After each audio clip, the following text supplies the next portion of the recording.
ನಾವು ವಂದನೆಗಳನ್ನು ತಿಳಿಸ್ಕೊತಾ ಈ ಒಂದು ಪಾಠಕ್ಕೆ ನಾವು ಮುಂದಿನ ಭಾಗಗಳನ್ನು ನೋಡೋದಕ್ಕೆ ದೇವರ ಕೃಪೆ ಮಾಡಲಿ, ಆತನ ಪ್ರಸನ್ನತೆ ನಮ್ಮ ಮಧ್ಯದಲ್ಲಿರಲಿ ಅಂತೇಳಿ ಈ ದಿನದ ಒಂದು ಕೂಟವನ್ನು ಪ್ರಾರ್ಥನೆಯ ಮೂಲಕ ಪ್ರಾರಂಭ ಮಾಡೋಣ.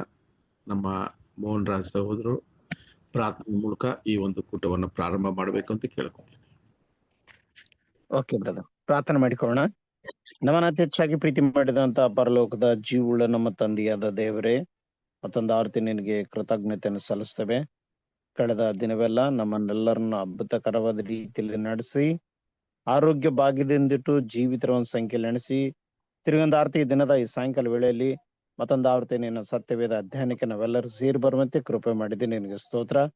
ಮತ್ತು ತಂದೆಯಾದ ದೇವರೇ, ಬ್ರದರ್ ಅವ್ರ ಮೂಲಕ ನಮಗೆ ಈ ದಿನ ನೀನು ಕೊಡ್ಲಿಕ್ಕಿರುವಂತ ಆತ್ಮಿಕವಾಗಿರ್ತಕ್ಕಂಥ ಜೀವವಾಕ್ಯಗಳ ಕುರಿತು ನಾವು ನಿನಗೆ ಕೃತಜ್ಞತೆಯನ್ನು ಸಲ್ಲಿಸ್ತೇವೆ. ಅವ್ರ ಮೂಲಕ ಅತ್ಯುತ್ತಮವಾಗಿರ್ತಕ್ಕಂಥ ಸಂದೇಶಗಳನ್ನು ಮತ್ತು ವಾಕ್ಯದ ವಿವರಣೆಗಳನ್ನು ನಮಗೆ ದಯಪಾಲಿಸಿ ನಡೆಸಿರಿ. ನಮ್ಮನ್ನು ಕೂಡ ಅವರ ಮೂಲಕ ತಂದೆ ಜ್ಞಾನದಲ್ಲಿ ನಮ್ಮ ನಡೆಸಿರಿ ಅಂತ ಪ್ರಾರ್ಥಿಸ್ತೇವೆ. ಮತ್ತು ಸೇರಿ ಬಂದಿರತಕ್ಕಂಥ ಎಲ್ಲಾ ಸಹೋದರ ಸಹೋದರಿಯರನ್ನು ಮತ್ತೆ ಎಲ್ಲರೂ ಕೂಡ ನೆಟ್ವರ್ಕ್ ಸರಿಯಾಗಿ ಸಿಗುವಂತೆ ಆ ಪಾಠಗಳನ್ನು ಕೇಳಿಸ್ಕೊಳ್ಳಿಕ್ಕೆ ಅವರಿಗೆ ಜ್ಞಾನವನ್ನು ಮತ್ತು ಸಮಯವನ್ನು ಮತ್ತು ಬೇಕಂತ ಎಲ್ಲ ಅವಶ್ಯಕತೆಗಳನ್ನು ಪೂರೈಸಿ ನಡೆಸಿರಿ ಅಂತ ಪ್ರಾರ್ಥಿಸ್ತೇವೆ. ಈ ರೀತಿಯಲ್ಲಿ ಎಲ್ಲಾ ಕಾರ್ಯಗಳು ಸಫಲಪಡಿಸಿ ನಡೆಸಬೇಕೆಂದು ನಿನ್ನ ಒಬ್ಬನೇ ಏಕೈಕ ಕುಮಾರನು ನಮ್ಮ ರಕ್ಷಕನು ನಮ್ಮ ಒಡೆಯನಾದ ಯೇಸು ಕ್ರಿಸ್ತನ ನಾಮದಲ್ಲಿ ಪ್ರಾರ್ಥಿಸಿ ಬೇಡಿ ಹೊಂದಿದ್ದೇವೆ, ನಮ್ಮ ಪರಲೋಕದ ಜೀವುಳ್ಳ ನಮ್ಮ ತಂದೆಯಾದ ದೇವರೇ, ಆಮೇನ್. ಆಮೇನ್ ಬ್ರದರ್. ಥ್ಯಾಂಕ್ ಯು ಸಹೋದರ ಸಹೋದರರೇ, ಈ ದಿನದಲ್ಲೂ ಕೂಡ ನಾವು ಅಪೋಸ್ಲರ ಕಾರ್ಯಗಳು, ಅದರಲ್ಲಿ ಕೂಡ ವಿಶೇಷವಾಗಿ ಅಪೋಸ್ತಲ ಪೌಲ ಮೂರನೆಯ ಒಂದು ಸುವಾರ್ತೆಯ ಪಯಣ, ನಾವು ಅದನ್ನು ನೋಡ್ತಾ ಇದ್ದೀವಿ. ನಾವು ಕಳೆದ ವಾರದಲ್ಲಿ ನಾವು ಈ 3 ಪಯಣಗಳ ಒಂದು ವಿಶೇಷವನ್ನು ಮತ್ತು ವಚನಗಳು ಯಾವ ರೀತಿ, ಈ 3 ಪಯಣದ ವಚನಗಳು ಯಾವುದು ಅಂತ ಕೂಡ ಕಳೆದ ವಾರದಲ್ಲಿ ನಾವು ಅದನ್ನು ಗುರುತಿಸ್ತೀವಿ. ಸೊ ಆ ರೀತಿಯಲ್ಲಿ ನಾವು 3ನೇ ಪಯಣದಲ್ಲಿ ನಾವು ಈ ಒಂದು ವಿಷಯಗಳನ್ನು ನೋಡ್ಕೊಂಡು ಬರ್ತಾವಿ. 18ನೇ ಅಧ್ಯಾಯ 23ನೇ ವಚನದಿಂದ ನಾವು ಸತತವಾಗಿ ಈ ಒಂದು ವಿಷಯಗಳನ್ನ 3ನೇ ಪಯಣದ ವಿಷಯಗಳನ್ನ ನೋಡ್ಕೊಂಡು ಬರ್ತಾ ಇದೀವಿ. ಕಳೆದ ವಾರದಲ್ಲಿ ಕೂಡ ನಾವು ಅನೇಕ ಕಾರ್ಯಗಳನ್ನ ನಾವು ನೋಡಿದ್ವಿ. ಅಪೋಸ್ತಲ ಪೌಲು ಯಾವ ರೀತಿ ಎಫೆಸು ಪಟ್ಟಣಕ್ಕೆ ಬಂದು ನಾನಾ ವಿಷಯಗಳನ್ನ ಮಾತನಾಡುವ ಕಾರ್ಯ, ಅಲ್ಲಿ ಒಂದು ದೊಡ್ಡ ಒಂದು ಗೊಂದಲಗಳು ಉಂಟಾಗಿ ಅಲ್ಲಿರುವಂತ ಜನರು ವ್ಯಾಪಾರಸ್ಥರಿಗೆ ವ್ಯಾಪಾರ ಇಲ್ಲದೆ ಇರುವಂತ ಒಂದು ಪರಿಸ್ಥಿತಿ, ಅದರಿಂದ ಅವರು ಒಂದು ದೊಡ್ಡ ದಂಗೆಯನ್ನ ಎಬ್ಬಿಸಿ ಇಲ್ಲಿ ಪೌಲ್ ಮತ್ತೆ ಸಂಗಡಿಗರ ವಿರುದ್ಧ ಅನೇಕ ವಿಷಯಗಳನ್ನ ಅಲ್ಲಿ ದೂರಾಗಿ ಹೇಳಿ ಅನೇಕ ಒಂದು ದೊಡ್ಡ ಒಂದು ಸಂಘಟನೆಯನ್ನ ಉಂಟು ಮಾಡಿ ಅಲ್ಲಿ ಆ ಒಂದು ಪಟ್ಟಣದಲ್ಲಿ ಒಂದು ದೊಡ್ಡ ಒಂದು ಗಲಭೆ ಎದ್ದಾಗ ಅಲ್ಲಿ ನಾವು ನೋಡ್ದಂಗೆ ರೋಮಾಪುರಿಯ ಅರಸರು ಎಲ್ಲಾ ಪ್ರಾಂತ್ಯದಲ್ಲೂ ಅವರ ಒಂದು ಜನರನ್ನ ಇಟ್ಟು ಆ ಒಂದು ಪ್ರಾಂತ್ಯಗಳಲ್ಲಿ ಯಾವುದೇ ರೀತಿಯ ಗಲಭೆಗಳು, ಯಾವುದೇ ರೀತಿಯ ಒಂದು ಸಂಘಟನೆಗಳು ಆಗದೆ ಇರಂಗೆ ನೋಡುವಂತ ಕಾರ್ಯ ನಮಗೆ ಗೊತ್ತಿತ್ತು. ಆ ರೀತಿಯಲ್ಲಿ ಒಬ್ಬ ವ್ಯಕ್ತಿಯನ್ನ ಈ ಒಂದು ಪಟ್ಟಣದಲ್ಲಿ ಇಟ್ಟಿರುವ ವ್ಯಕ್ತಿ ಎದ್ದು ಆ ದಂಗೆಯನ್ನ ಯಾವ ರೀತಿ ಸಮಾಧಾನ ಪಡಿಸ್ತಾರೆ ಅನ್ನೋದು ಕೂಡ ನಾವು ಕಳೆದ ವಾರದಲ್ಲಿ ನೋಡಿದ್ವಿ. ಆ ದಂಗೆ ಸಮಾಧಾನ, ಆ ದಂಗೆ ಬಂದು ಫರ್ದರ್ ಕಂಟಿನ್ಯೂ ಆಗದೆ ಇರಂಗೆ ಅದು ಸ್ಟಾಪ್ ಆದ್ಮೇಲೆ ಪೌಲು ಅಲ್ಲಿ ಅವರು ಆ ಪಟ್ಟಣದಿಂದ ಅವರು ಆಚೆ ಮಕದೋನಿಯಾ ಪಟ್ಟಣಕ್ಕೆ ಬರೋ ಮುಂಚೆ ಅಲ್ಲಿ ಕಡೆಯದಾಗಿ ಆ ಸಹೋದರಗಳಿಗೆ ಒಂದಷ್ಟು ದೇವರ ವಾಕ್ಯದ, ದೇವರ ಸಂದೇಶವನ್ನ, ದೇವರ ಚಿತ್ತವನ್ನ ಅವರು ಹೇಳಿ ಅವರು ಮಾರನೇ ದಿನ ಅವರು ಆ ಪಟ್ಟಣವನ್ನ ಬಿಡಬೇಕಾದ್ರೆ ಅವರಿಗೆ ಇದ್ದಂತ ಸಮಯವನ್ನ ವ್ಯರ್ಥಪಡಿಸದೆ ಇಡೀ ರಾತ್ರಿ ಅಲ್ಲಿ ಒಂದು ಮೀಟಿಂಗ್ ನ ಆಯೋಜಿಸಿ ಅಲ್ಲಿ ಸಹೋದರಿಗಳಿಗೆ ಆ ಒಂದು ವಿಷಯಗಳನ್ನ ತಿಳಿಸುವಂತರಾಗಿದ್ರು. ಆ ಒಂದು ಸಮಯದಲ್ಲಿ ಒಬ್ಬ ಯುವಕನು ಯಾವ ರೀತಿ ಆ ಮೇಲಿನ ಮಾಡಿಯಿಂದ ಬಿದ್ದು ಸತ್ತೋನಾಗಿ ಅಲ್ಲಿ ಆತನ ಬಳಿಗೆ ತಂದಾಗ ಆತನನ್ನ ಎಬ್ಬಿಸಿ ಒಂದು ದೊಡ್ಡದಾದ ಒಂದು ಆ ಅದ್ಭುತವನ್ನ ಅಲ್ಲಿ ಮಾಡಿದ್ದನ್ನ ಕೂಡ ನಾವು ಕಳೆದ ವಾರದಲ್ಲಿ ನಾವು ನೋಡಿದ್ವಿ. ಯಾವ ರೀತಿಯ ಒಂದು ಘಟನೆ ಅಲ್ಲಿ ನಡೆದಂತ ಕಾರ್ಯಗಳು, ಅಲ್ಲಿರುವಂತ ಸಹೋದರ ನಂಬಿಕೆಯನ್ನ ಯಾವ ರೀತಿ ಅದು ಬಲಪಡಿಸಿತು ಅಂತ ಕೂಡ ನಾವು ನೋಡಿದ್ವಿ ಸಹೋದರರೇ. ನಾವು ಅಪೊಸ್ತಲರ ಕಾರ್ಯಗಳು 20ನೇ ಅಧ್ಯಾಯ 12ನೇ ವಚನದಲ್ಲಿ ನಾವು ಕಳೆದ ವಾರದಲ್ಲಿ ನಾವು ಈ ವಿಷಯಗಳನ್ನ ನೋಡಿ ಮುಗಿಸಿದ್ವಿ. ಸೊ 20ನೇ ಅಧ್ಯಾಯ 13ನೇ ವಚನದಿಂದ ಅವ್ರು ಏನ್ ಮಾಡ್ತಾರೆ ಅಂದ್ರೆ, ಆ ಎಫೆಸು ಪಟ್ಟಣವನ್ನ ಬಿಟ್ಟು ಆ ಎಫೆಸು ಪಟ್ಟಣಕ್ಕೆ ಬರಕ್ ಮುಂಚೆ ಈ ವಿಷಯಗಳೆಲ್ಲ ನಡೆದಿದ್ದನ್ನ ನಾವು ನೋಡ್ತೀವಿ. ಅದಾದ ನಂತರ ಸಹೋದರರೇ, ಅವರು ಈಗ ಆ ಪಟ್ಟಣವನ್ನ ಬಿಟ್ಟು ಇನ್ನೂ ಒಂದಷ್ಟು ಪ್ರಾಂತ್ಯಗಳಿಗೆ ಎಲ್ಲಾ ಸುತ್ತಿ ಮತ್ತೆ ಎಫೆಸು ಪಟ್ಟಣಕ್ಕೆ ಬರುವಂತ ಸನ್ನಿವೇಶವನ್ನೇ ಈ ದಿನದಲ್ಲೂ ಕೂಡ ನಾವು ನೋಡ್ಬೋದು. ನಿಮಗೆ ಇಂಟರ್ನೆಟ್ ಇರೋದ್ರಿಂದ ನೀವು ಯೂಟ್ಯೂಬ್ ಅಲ್ಲಿ ಆಕ್ಸೆಸ್ ಮಾಡಿದ್ರೆ ಈ 3ನೇ ಪಯಣದ ಇನ್ನೂ ಒಂದಷ್ಟು ವಿವರ ಮಾಹಿತಿ ಏನ್ರಿ ಆ ಮ್ಯಾಪ್ ಅಲ್ಲಿ ನೋಡಿದಾಗ ನಿಮ್ಗೆ ಇನ್ನ ಸ್ವಲ್ಪ ವಿಷಯಗಳು ಸ್ಪಷ್ಟ ಆಗತ್ತೆ.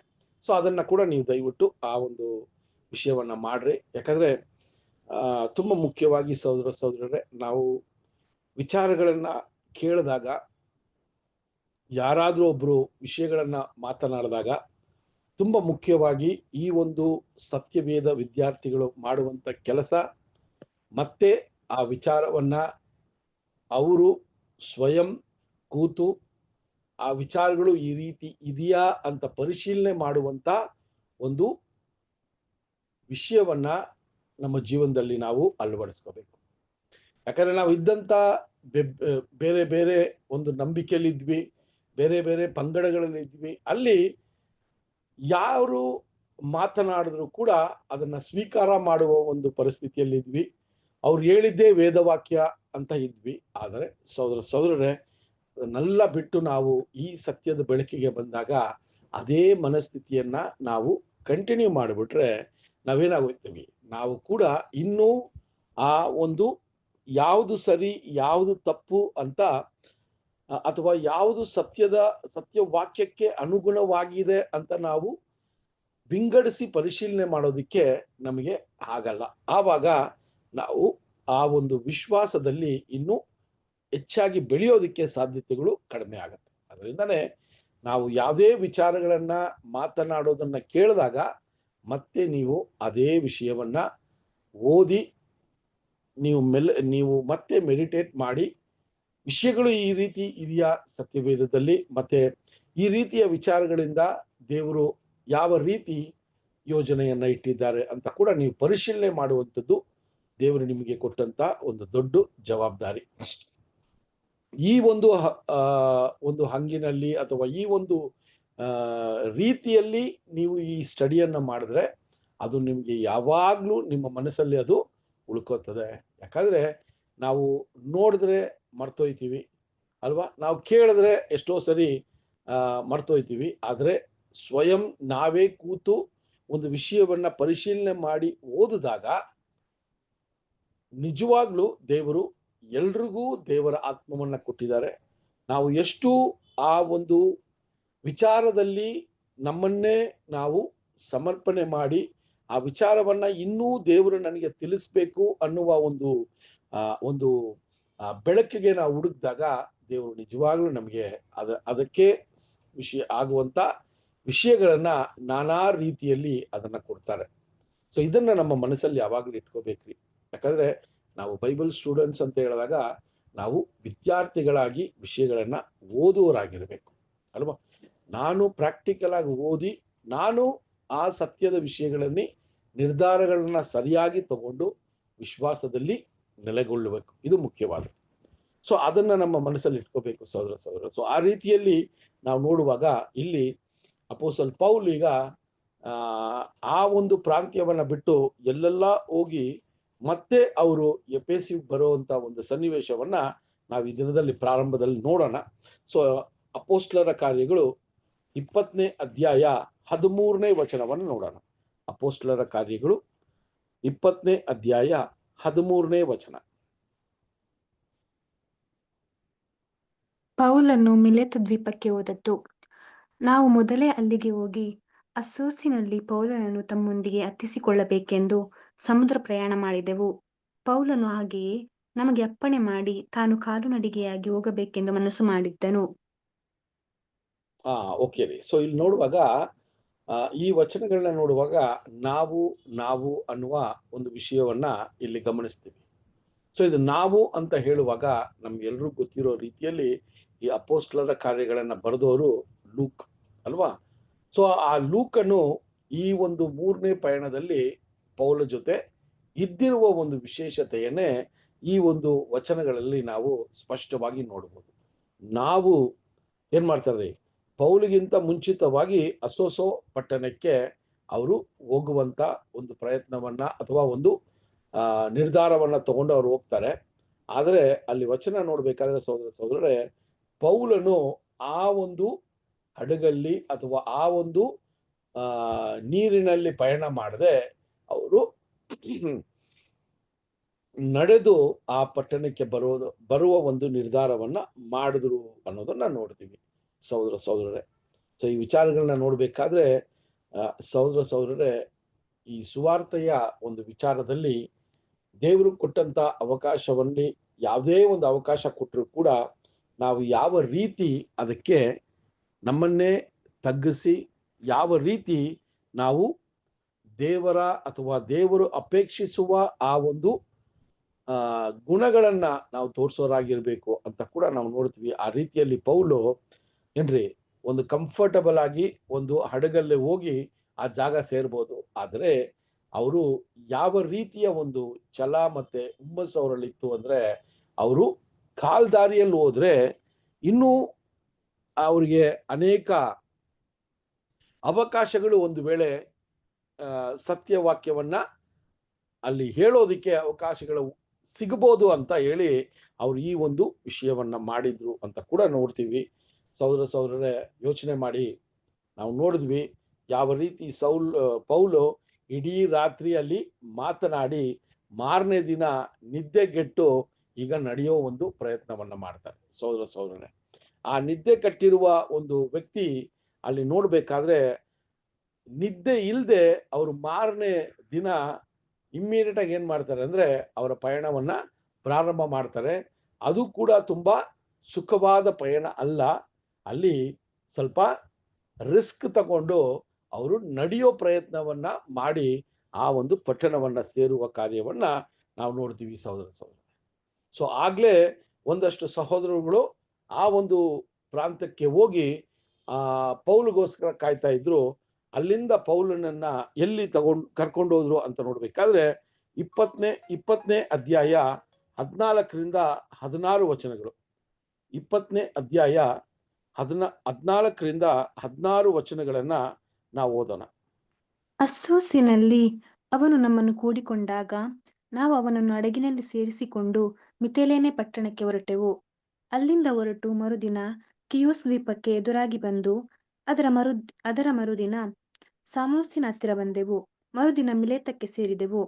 ಪೌಲನು ತನಗೆ ಸಾಧ್ಯವಾದರೆ ಪಂಚಶತಮ ದಿನದ ಹಬ್ಬಕ್ಕೆ ಯೆರೂಸಲೇಮಿನಲ್ಲಿರಬೇಕೆಂದು ಅವಸರ ಪಡುತ್ತಾ ಇದ್ದುದರಿಂದ ಅಸ್ಸಿ ಸೀಮೆಯಲ್ಲಿ ಕಾಲವನ್ನು ಕಳೆಯುವುದಕ್ಕೆ ಮನಸ್ಸಿಲ್ಲದೆ ಎಫೆಸ ಪಟ್ಟಣವನ್ನು ದಾಟಿ ಹೋಗಬೇಕೆಂದು ತೀರ್ಮಾನಿಸಿಕೊಂಡಿದ್ದನು. ನೋಡಿದ್ರ, ಸೊ ಈ ಒಂದು ಪಟ್ಟಣಗಳ ಹೆಸರುಗಳೆಲ್ಲ ನೋಡ್ಬೇಕಾದ್ರೆ ನಮ್ಗೆ ಸ್ವಲ್ಪ ಕನ್ಫ್ಯೂಷನ್ ಆಗ್ಬೋದು ಅಲ್ವಾ. ಅದರಿಂದ ನಾವೇನ್ ಮಾಡ್ಬೇಕಾದ್ರೆ ಈ ಮ್ಯಾಪ್ ಅಲ್ವಾ, ನೀವು ಯೂಟ್ಯೂಬ್ ಅಲ್ಲಿ ಈ ಪೌಲನ 3ನೇ ಒಂದು ಸುವಾರ್ತೆಯ ಪಯಣ ಅಂತ ನೀವು ಹಾಕಿದ್ರೆ, 3rd ಮಿಷನರಿ ಜರ್ನಿ ಅಂತ ಹಾಕಿದ್ರೆ ಈ ಪಟ್ಟಣಗಳು ಎಲ್ಲೆಲ್ಲಿದೆ, ಯಾವ ರೀತಿ ಇವರು ಈ ಪಟ್ಟಣಗಳನ್ನ ಈ ಪಟ್ಟಣಗಳನ್ನ ಅವರು ವಿಚಾರಿಸ್ಕೊಂಡ್ರು, ಯಾವ ರೀತಿ ಆ ಪಟ್ಟಣಗಳನ್ನ ಸೇರಿದ್ರು, ಆ ಪಟ್ಟಣಗಳಲ್ಲಿ ಎಷ್ಟೆಷ್ಟು ದೂರ ಇದೆ, ಯಾವ ರೀತಿ ಆ ಒಂದು ದಿನಗಳಲ್ಲಿ ಇದು ಅವರು ಈ ಒಂದು ಪಟ್ಟಣಗಳನ್ನ ಭೇಟಿ ಮಾಡಿದ್ರು ಅಂತ ನೋಡ್ಬೇಕಾದ್ರೆ ತುಂಬಾ ಸುಖವಾದ ಪಯಣ ಇಲ್ಲ. ಎಷ್ಟೋ ಸಮಯಗಳಲ್ಲಿ ಕಾಲ್ದಾರಿ ಅಲ್ವಾ, ಎಷ್ಟೋ ಸಮಯಗಳಲ್ಲಿ ಕಾಡು ಅರಣ್ಯ, ಈ ರೀತಿ ಸಹೋದರರೇ ಅವರು ತುಂಬಾ ಸುಖವಾದ ಒಂದು ಪಯಣವನ್ನ ಅವರು ಸಾಗಿಲ್ಲ ಅನ್ನೋದು ಮಾತ್ರ ನಮಗೆ ಸ್ಪಷ್ಟ ಆಗ್ತಾ ಇದೆ ಸಹೋದರರೇ. ಸೊ ಆ ರೀತಿ ನಾವು ನೋಡುವಾಗ ಹತ್ರ ಒಂದು 4-5 ಪ್ರಾಂತ್ಯಗಳನ್ನ ಅವರು ಭೇಟಿ ಮಾಡಿ ಅವರು ಮತ್ತೆ 3ನೇ ಒಂದು ಪಯಣದಲ್ಲೂ ಕೂಡ ಅವರು ಏನ್ ಮಾಡ್ತಾರಂತೆ, ಆ ಪಂಚಶತಮಾನದ ದಿನದಲ್ಲಿ ಅವರು ಯೆರೂಸಲೇಮಿನಲ್ಲಿ ಇರಬೇಕು ಅನ್ನುವ ಒಂದು ವಿಶೇಷವಾದ ಒಂದು ಕಾತುರ ಅವರಲ್ಲಿತ್ತು ಅಂತ ನೋಡ್ತೀವಿ. ಅದರಿಂದ ಅವ್ರು ಏನ್ ಮಾಡ್ತಾರೆ, ಆ ಒಂದು ಪ್ರಾಂತ್ಯಗಳಲ್ಲಿ ಅತಿ ಹೆಚ್ಚಾದ ಸಮಯ ಇಲ್ಲದೆ ಅವ್ರು ಏನ್ ಮಾಡ್ತಾರೆ ಅಂದ್ರೆ ಮತ್ತೆ ಎಫೆಸು ಪಟ್ಟಣಕ್ಕೆ ಹೋಗೋದಕ್ಕೆ ಅವರು ನಿರ್ಧಾರ ಮಾಡುವಂತ ವಿಷಯಗಳು ಸಹೋದರರೇ. ಸೊ ಯಾಕೆ ಈ ಎಫೆಸು ಪಟ್ಟಣಕ್ಕೆ ಬರ್ತಾರೆ ಅಂತ ನೋಡ್ಬೇಕಾದ್ರೆ ಸಹೋದರರೇ, ಆ ಎಫೆಸು ಪಟ್ಟಣದಲ್ಲಿ ಇದ್ದಂತ ಸಹೋದರಗಳ ಒಂದು ವಿಶ್ವಾಸದ ಕಾರ್ಯಗಳು ಅತಿ ಹೆಚ್ಚಾಗಿತ್ತು. ಅವರು ಆ ವಾಕ್ಯಗಳನ್ನ ಕೇಳಿ ಅವರು ಯಾವ ರೀತಿ ಸಭೆಗಳನ್ನ ಅವರು ಸ್ಥಾಪಿಸಿ ಸಭೆಗಳಲ್ಲಿ ಅವರು ನಡ್ಕೊಂಡ್ರು ಅಂತ ನೋಡ್ಬೇಕಾದ್ರೆ ಅವ್ರಿಗೆ ಇನ್ನೊಂದಷ್ಟು ಪ್ರೋತ್ಸಾಹವನ್ನ, ಇನ್ನೊಂದಷ್ಟು ದೇವರ ವಾಕ್ಯಗಳನ್ನ ಹೇಳ್ಬೇಕು ಅನ್ನುವ ಒಂದು ಹಂಗಿನಲ್ಲಿ ಪೌಲ್ ಮತ್ತೆ ಈಗ ಎಫೆಸು ಪಟ್ಟಣಕ್ಕೆ ಬರುವಂತ ಒಂದು ಸನ್ನಿವೇಶವನ್ನ ಕೂಡ ನಾವು ನೋಡಬಹುದು ಸಹೋದರರೇ. ಯೋಚನೆ ಮಾಡಿ, ಆ ಪಂಚಶತಮಾನದ ದಿನ ಪೌಲನಿಗೆ ಎಷ್ಟು ವಿಶೇಷವಾದ ಒಂದು ದಿನವಾಗಿತ್ತು ಅಂತ ಕೂಡ ನಾವು ನೋಡಬೇಕು. ಯಾಕಂದ್ರೆ ಆ ಸಹೋದರಗಳು ಅಲ್ವಾ, ಅಲ್ಲಿರುವಂತ ಯೆರೂಸಲೇಮಲ್ಲಿದ್ದಂತ ಸಹೋದರಗಳನ್ನ ಭೇಟಿಯಾಗಿ ಅಲ್ಲಿ ಆ ಒಂದು ಪಸ್ಕಾ ಹಬ್ಬವನ್ನ ಆಚರಿಸೋದು ಮಾತ್ರ ಅಲ್ಲ, ಆ ಪಂಚಶತಮಾನದ ದಿನ, ಆ ಪಸ್ಕಾ ಆಗಿ 50ನೇ ದಿನ ಪಂಚಶತಮಾನದ ದಿನದಲ್ಲಿ ಅಲ್ಲಿ ಏನ್ರಿ ಅಲ್ಲಿ ಅಪೋಸ್ಲರು ಕೂಡ ಇರ್ಬೋದು, ಅಲ್ಲಿ ಇರುವಂತ ಸಹೋದರಗಳು ಸೇರುವಂತ ಒಂದು ವಿಶೇಷವಾದ ಕಾರ್ಯಕ್ರಮ. ಯಾಕೆಂದ್ರೆ ಆ ಪಂಚಶತಮಾನದ ದಿನ ಆ ಸಮಯಕ್ಕೆ ತುಂಬಾ ಮುಖ್ಯವಾಗಿ ಅಥವಾ ಶ್ರೇಷ್ಠವಾಗಿ ಅವ್ರಿಗಿತ್ತು. ಯಾಕೆ ಅಂದ್ರೆ ಆ ಪಂಚಶತಮಾನದ ದಿನದಲ್ಲೇ ದೇವರ ಆತ್ಮವನ್ನ ಪಡ್ಕೊಂಡಿದ್ರು ಅಂತ ಕೂಡ ನಮ್ಗೆ ಗೊತ್ತಿದೆ ಸಹೋದರರೇ.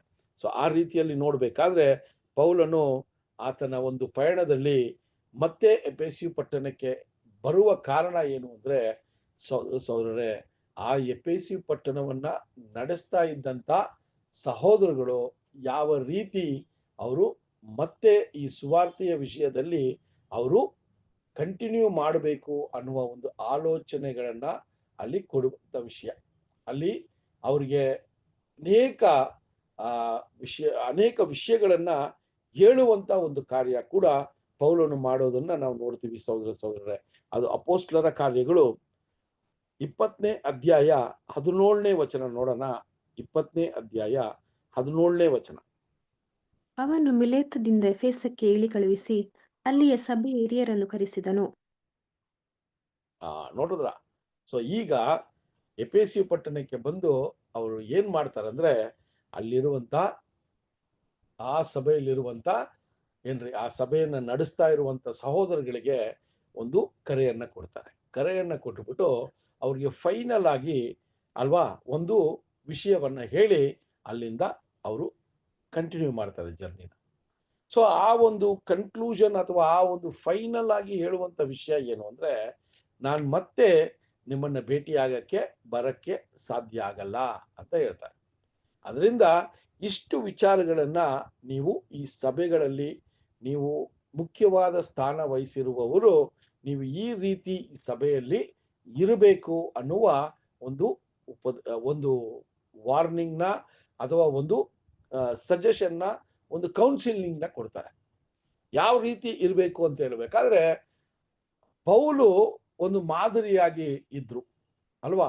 ಆತನು ಯಾವ ರೀತಿ ಈ ಸುವಾರ್ತೆಯನ್ನ ಎಫೆಸದವರಿಗೆ ಕೊಟ್ರು ಅನ್ನೋದನ್ನ ನಿಮ್ಮ ಮನಸ್ಸಿಗೆ ತಂದುಕೊಳ್ಳಿ ಅಂತ ಹೇಳಿ ಆತನು ಯಾವ ರೀತಿ ಆ ಸುವಾರ್ತೆಯನ್ನ ಎಫೆಸದವರಿಗೆ ಕೊಟ್ರೋ ಅದೇ ರೀತಿಯಲ್ಲಿ ನಿಮ್ಮ ಒಂದು ವಿಚಾರ ಕೂಡ ಅದೇ ರೀತಿಯಲ್ಲಿ ಇರಬೇಕು ಅಂತ ಅಲ್ಲಿ ಆದೇಶ ಮಾಡ್ತಾರೆ. ಇಲ್ಲಿ ಏನಂತ ನೋಡ್ಬೇಕಾದ್ರೆ 20ನೇ ಅಧ್ಯಾಯ 18ರಿಂದ 20 ವಚನಗಳಲ್ಲಿ ಪೌಲನು ಯಾವ ರೀತಿ ಸುವಾರ್ತೆಯನ್ನ ಎಫೆಸು ಪಟ್ಟಣದವರಿಗೆ ಕೊಟ್ರು ಅನ್ನುವ ಒಂದು ಗುಣಮಟ್ಟವನ್ನ ತಿಳಿಸ್ತಾರೆ. ಯಾವ ರೀತಿಯ ಸ್ಟ್ಯಾಂಡರ್ಡ್ ಅಲ್ಲಿ ಈ ಒಂದು ದೇವರ ಒಂದು ಸಂದೇಶವನ್ನ ತಿಳಿಸ್ತಾರೆ ಅನ್ನೋದಕ್ಕೆ 20ನೇ ಅಧ್ಯಾಯ 18ರಿಂದ 20 ವಚನಗಳನ್ನ ಓದೋಣ.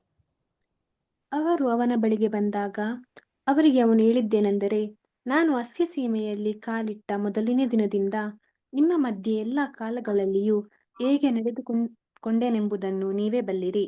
ಯೆಹೂದ್ಯರ ಒಳಸಂಚುಗಳಿಂದ ಸಂಭವಿಸಿದ ಸಂಕಷ್ಟಗಳಲ್ಲಿ ನಾನು ಅತಿ ನಮ್ರತೆಯಿಂದಲೂ ಕಣ್ಣೀರಿನಿಂದಲೂ ಕರ್ತನ ಸೇವೆ ಮಾಡುತ್ತಿದ್ದೇನೆ.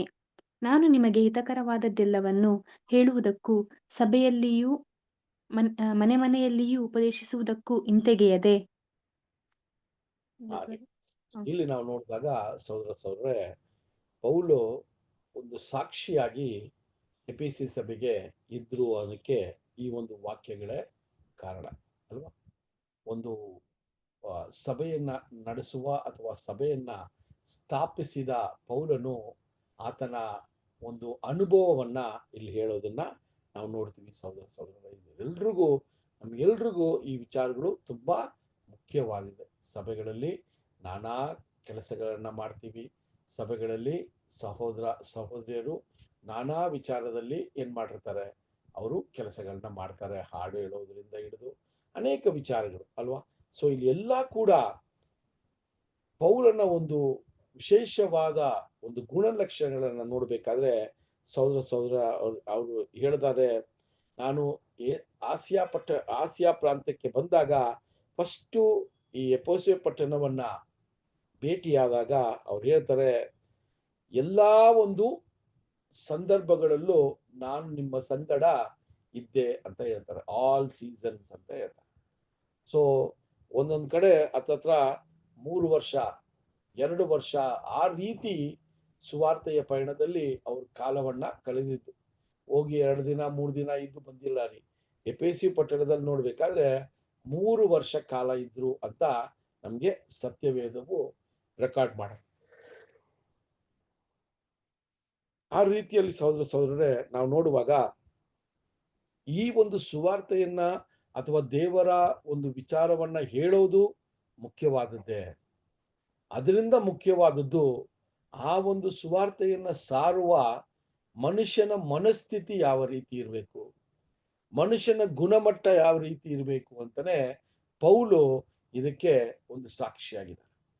ಅದನ್ನೇ ಅಲ್ಲಿ ಹೇಳ್ತಾರೆ, ನಾನು ನಮ್ರತೆಯಿಂದಲೂ ಅಂತ ಹೇಳ್ತಾರೆ. ಹ್ಯುಮಿಲಿಟಿ ಇದು ತುಂಬಾ ಮುಖ್ಯ. ಇದು ಯೇಸು ಸ್ವಾಮಿ ನಮಗೆ ವ್ಯಕ್ತಪಡಿಸಿದ್ರು, ಅಪೋಸ್ಟಲರುಗಳು ವ್ಯಕ್ತಪಡಿಸಿದ್ರು. ಇಲ್ಲಿ ಪೌಲನು ಕೂಡ ಆ ನಮ್ರತೆ ಅನ್ನುವ ಒಂದು ವಿಚಾರವನ್ನ ತುಂಬಾ ಪ್ರಾಮುಖ್ಯವಾಗಿ ಅದನ್ನ ಸಭೆಗೆ ತಿಳಿಸ್ಕೊಟ್ಟವ್ರಾಗಿದ್ದಾರೆ ಅಂತ ಕೂಡ ನಾವು ನೋಡ್ಬೋದು. ಅದಕ್ಕೆ ಅಲ್ಲಿ ಹೇಳ್ತಾರೆ, ನಾನು ನಮ್ರತೆಯಿಂದ ಅನೇಕ ಸಮಯಗಳಲ್ಲಿ ನಾನು ಹತ್ತಿ ಅಲ್ವಾ, ನಾನು ಬಂದು ಟಿಯರ್ಸ್ ಅಂತ ಹೇಳುವಾಗ ನಾನು ಕಣ್ಣೀರಿಟ್ಟು ಈ ಸಭೆಗೋಸ್ಕರ ಅನೇಕ ವಿಚಾರಗಳನ್ನ ಮೊರೆಯಾಗಿದ್ದೀನಿ ದೇವರ ಹತ್ರ ಅಂತ ಹೇಳ್ತಾರೆ. ಅದು ಮಾತ್ರವಲ್ಲ, ನಿಮ್ಮ ಮಧ್ಯದಲ್ಲಿ ಅನೇಕ ಯಹೂದ್ಯರು ನನ್ನ ವಿರುದ್ಧವಾಗಿದ್ರಲ್ಲ, ಅವರ ಒಂದು ವಿಚಾರದಲ್ಲೂ ಕೂಡ ನಾನೇನ್ ಮಾಡಿದ್ದೆ, ತುಂಬಾ ಜಾಣತನದಿಂದ ಅಥವಾ ಆ ಒಂದು ವಿಷಯಗಳು ಬಂದಾಗ ನಾನು ತುಂಬಾ ಜ್ಞಾನದಿಂದ ಆ ಕಾರ್ಯಗಳನ್ನ ಮಾಡಿದ್ದೆ ಅಂತ ಹೇಳ್ತಾರೆ. ಸೊ ಪೌಲನ ಒಂದು ಚಿಕ್ಕ ಒಂದು ವಿಷಯದಲ್ಲಿ ಆತನ ಗುಣ ಯಾವ ರೀತಿ ಇತ್ತು, ಸುವಾರ್ತೆಯನ್ನ ಸಾರೋದಿಕ್ಕೆ ಯಾವ ರೀತಿಯ ಗುಣಗಳು ನಮ್ಮಲ್ಲಿ ಬೇಕು, ಸುವಾರ್ತೆ ಒಂದು ಅರಿವಾಗಿ ನಾವು ಜನಕ್ಕೆ ಕೊಡ್ಬೋದು ಅಲ್ವಾ. ಆದರೆ ಅದು ಯಾವಾಗ ತುಂಬಾನೇ ಪವರ್ಫುಲ್ ಆಗಿ ತುಂಬಾನೇ ಎಫೆಕ್ಟಿವ್ ಆಗಿ ಅದು ಮಾರ್ಪಡೆ ಆಗತ್ತೆ ಅಂದ್ರೆ ಆ ಸುವಾರ್ತೆಯ ಜೊತೆಯಲ್ಲಿ ನನ್ನ ಒಂದು ಗುಣಲಕ್ಷಣಗಳು ಕ್ರಿಸ್ತನ ಗುಣಲಕ್ಷಣಗಳಾಗಿ ಇದ್ದು ಬಿಟ್ರೆ ಆ ಒಂದು ಸುವಾರ್ತೆಯ ಪವರು ಅಥವಾ ಆ ಶಕ್ತಿ ಇನ್ನ ಅತಿ ಹೆಚ್ಚಾಗಿ ಜನರನ್ನ ಅದು ಆಕರ್ಷಿಸ್ತದೆ ಅಂತ ಕೂಡ ನಾವು ನೋಡುವಂಥದ್ದಾಗಿದೆ ಸಹೋದರರೇ. ಸೊ ಅದರಿಂದಲೇ ಪೌಲು ಸ್ವಯಂ ಆತನೇ ಆತನ ಸಾಕ್ಷಿಯನ್ನ ಕೊಡ್ತಾರೆ.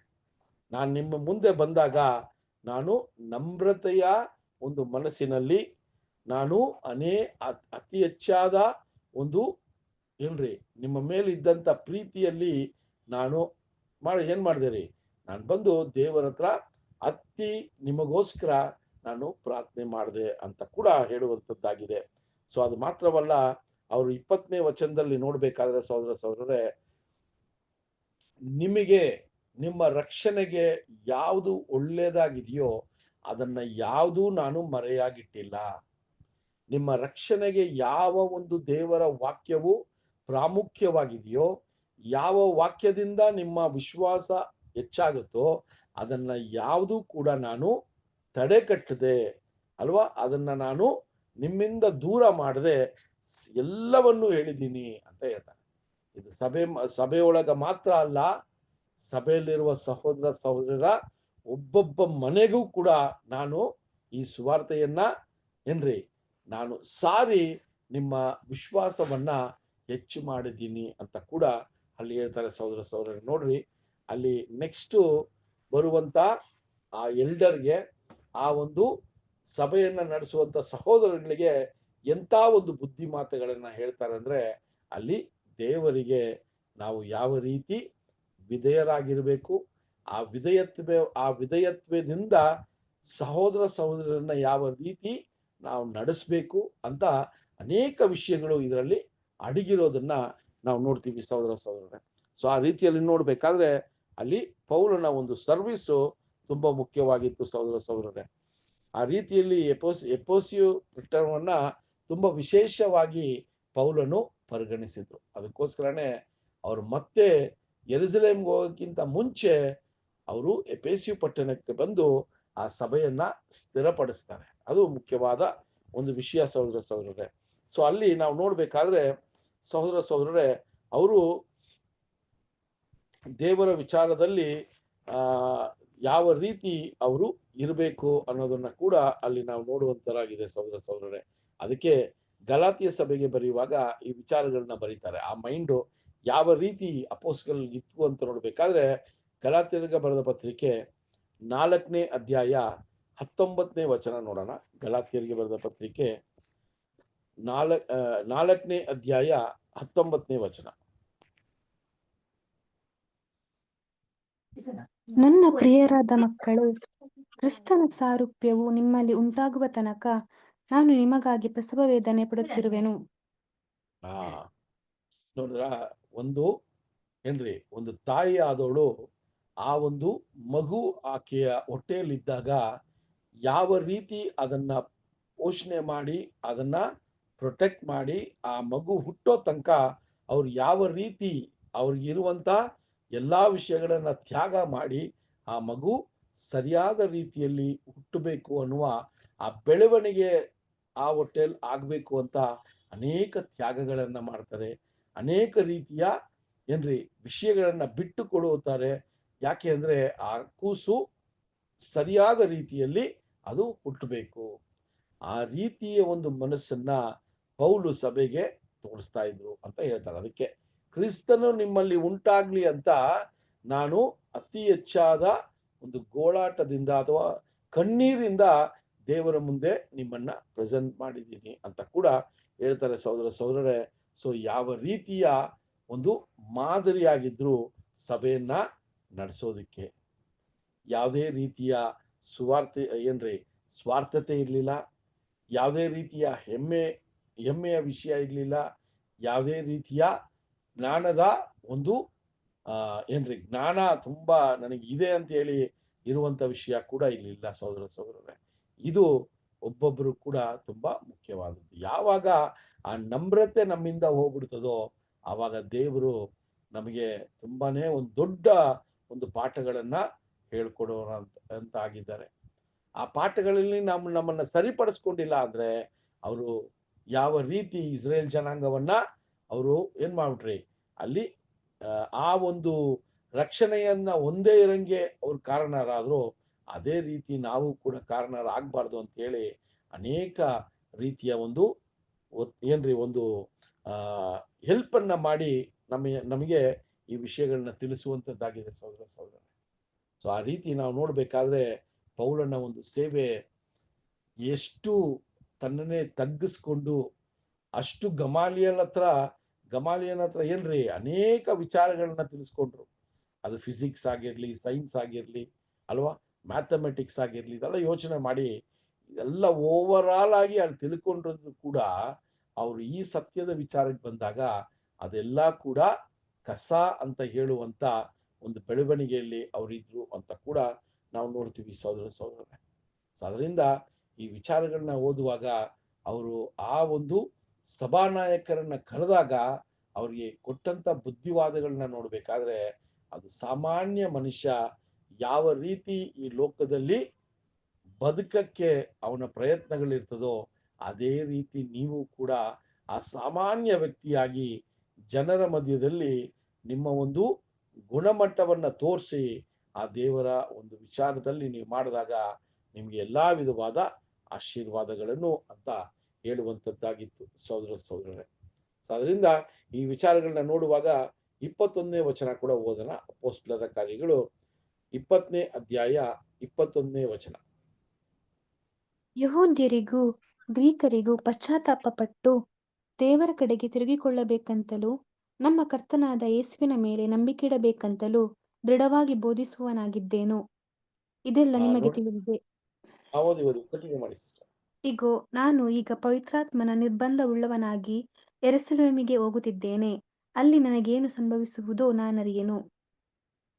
ಓಕೆ, ಸೊ ಇಲ್ಲಿ ನಾವು ನೋಡುವಾಗ ಸಹೋದರರೇ ಅವ್ರು ಹೇಳ್ತಾರೆ, 21ನೇ ವಚನದಲ್ಲಿ ಹೇಳ್ಬೇಕಾದ್ರೆ, ನಾನು ಯಹೂದ್ಯರಿಗೆ ಮತ್ತೆ ಗ್ರೀಕರಿಗೆ ಏನಪ್ಪ ವಿಶೇಷವಾಗಿ ಹೇಳಿದೆ ಅಂತ ನೋಡ್ಬೇಕಾದ್ರೆ, ದೇವರು ನಿಮ್ಮ ಪಾಪಗಳನ್ನ ಏನ್ರಿ ಪರಿಗಣಿಸಬಾರ್ದು ಅಥವಾ ಅದನ್ನ ಲೆಕ್ಕಕ್ಕೆ ತಗೋಬಾರ್ದಾದ್ರೆ ನೀವೇನ್ ಮಾಡ್ಬೇಕ್ರಿ, ನೀವು ಮಾನಸಾಂತರ ಹೊಂದಲೇಬೇಕು. ರಿಪೆಂಟೆನ್ಸು ತುಂಬಾ ಮುಖ್ಯ.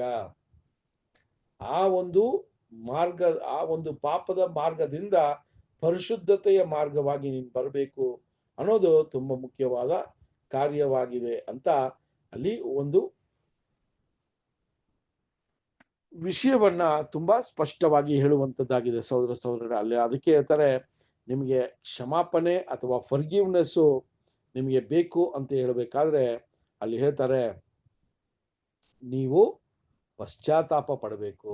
ಇದೇ ವಿಚಾರಗಳನ್ನ ನಾನು ಯಹೂದ್ಯರಿಗೆ ಗ್ರೀಕರಿಗೆ ಎಲ್ರಿಗೂ ಹೇಳೋದೇನಂತ ನೋಡ್ಬೇಕಾದ್ರೆ, ನೀನು ಪಶ್ಚಾತ್ತಾಪ ಮಾಡಿದ್ರೆ ಮಾತ್ರ ನಿನಗೆ ದೇವರ ಕೃಪೆ ನಿನಗೆ ಉಂಟಾಗತ್ತೆ. ಇದನ್ನ ನಾವು ಸ್ಪಷ್ಟವಾಗಿ ಹೇಳ್ತಾ ಇದ್ದೀವಿ ಅಂತ ಹೇಳ್ತಾರೆ. ಸೊ ಅಲ್ಲಿ ಆ ಒಂದು ಪಶ್ಚಾತ್ತಾಪ ಪಟ್ಟು ದೇವರ ಸಂಕಟ ಬಂದಾಗ, ಕ್ರಿಸ್ತನ ನಂಬಿಕೆಯಲ್ಲಿ ಇದ್ದಾಗ ಅಲ್ಲಿ ನಿಮಗೆ ಆಶೀರ್ವಾದಗಳು ಉಂಟು ಅಂತ ತಾನೇ ನಾನು ಹೇಳಿದ್ದೆ ಅಂತ ಹೇಳ್ತಾರೆ. ಸೊ ಆ ರೀತಿ ಹೇಳ್ಬೇಕಾದ್ರೆ ಅವರು 22ನೇ ವಚನದಲ್ಲಿ ನೋಡ್ಬೇಕಾದ್ರೆ ಈಗ ಯೆರೂಸಲೇಮಿಗೆ ಹೋಗುವಂತ ಒಂದು ವಿಚಾರವನ್ನ ಹೇಳ್ತಾರೆ.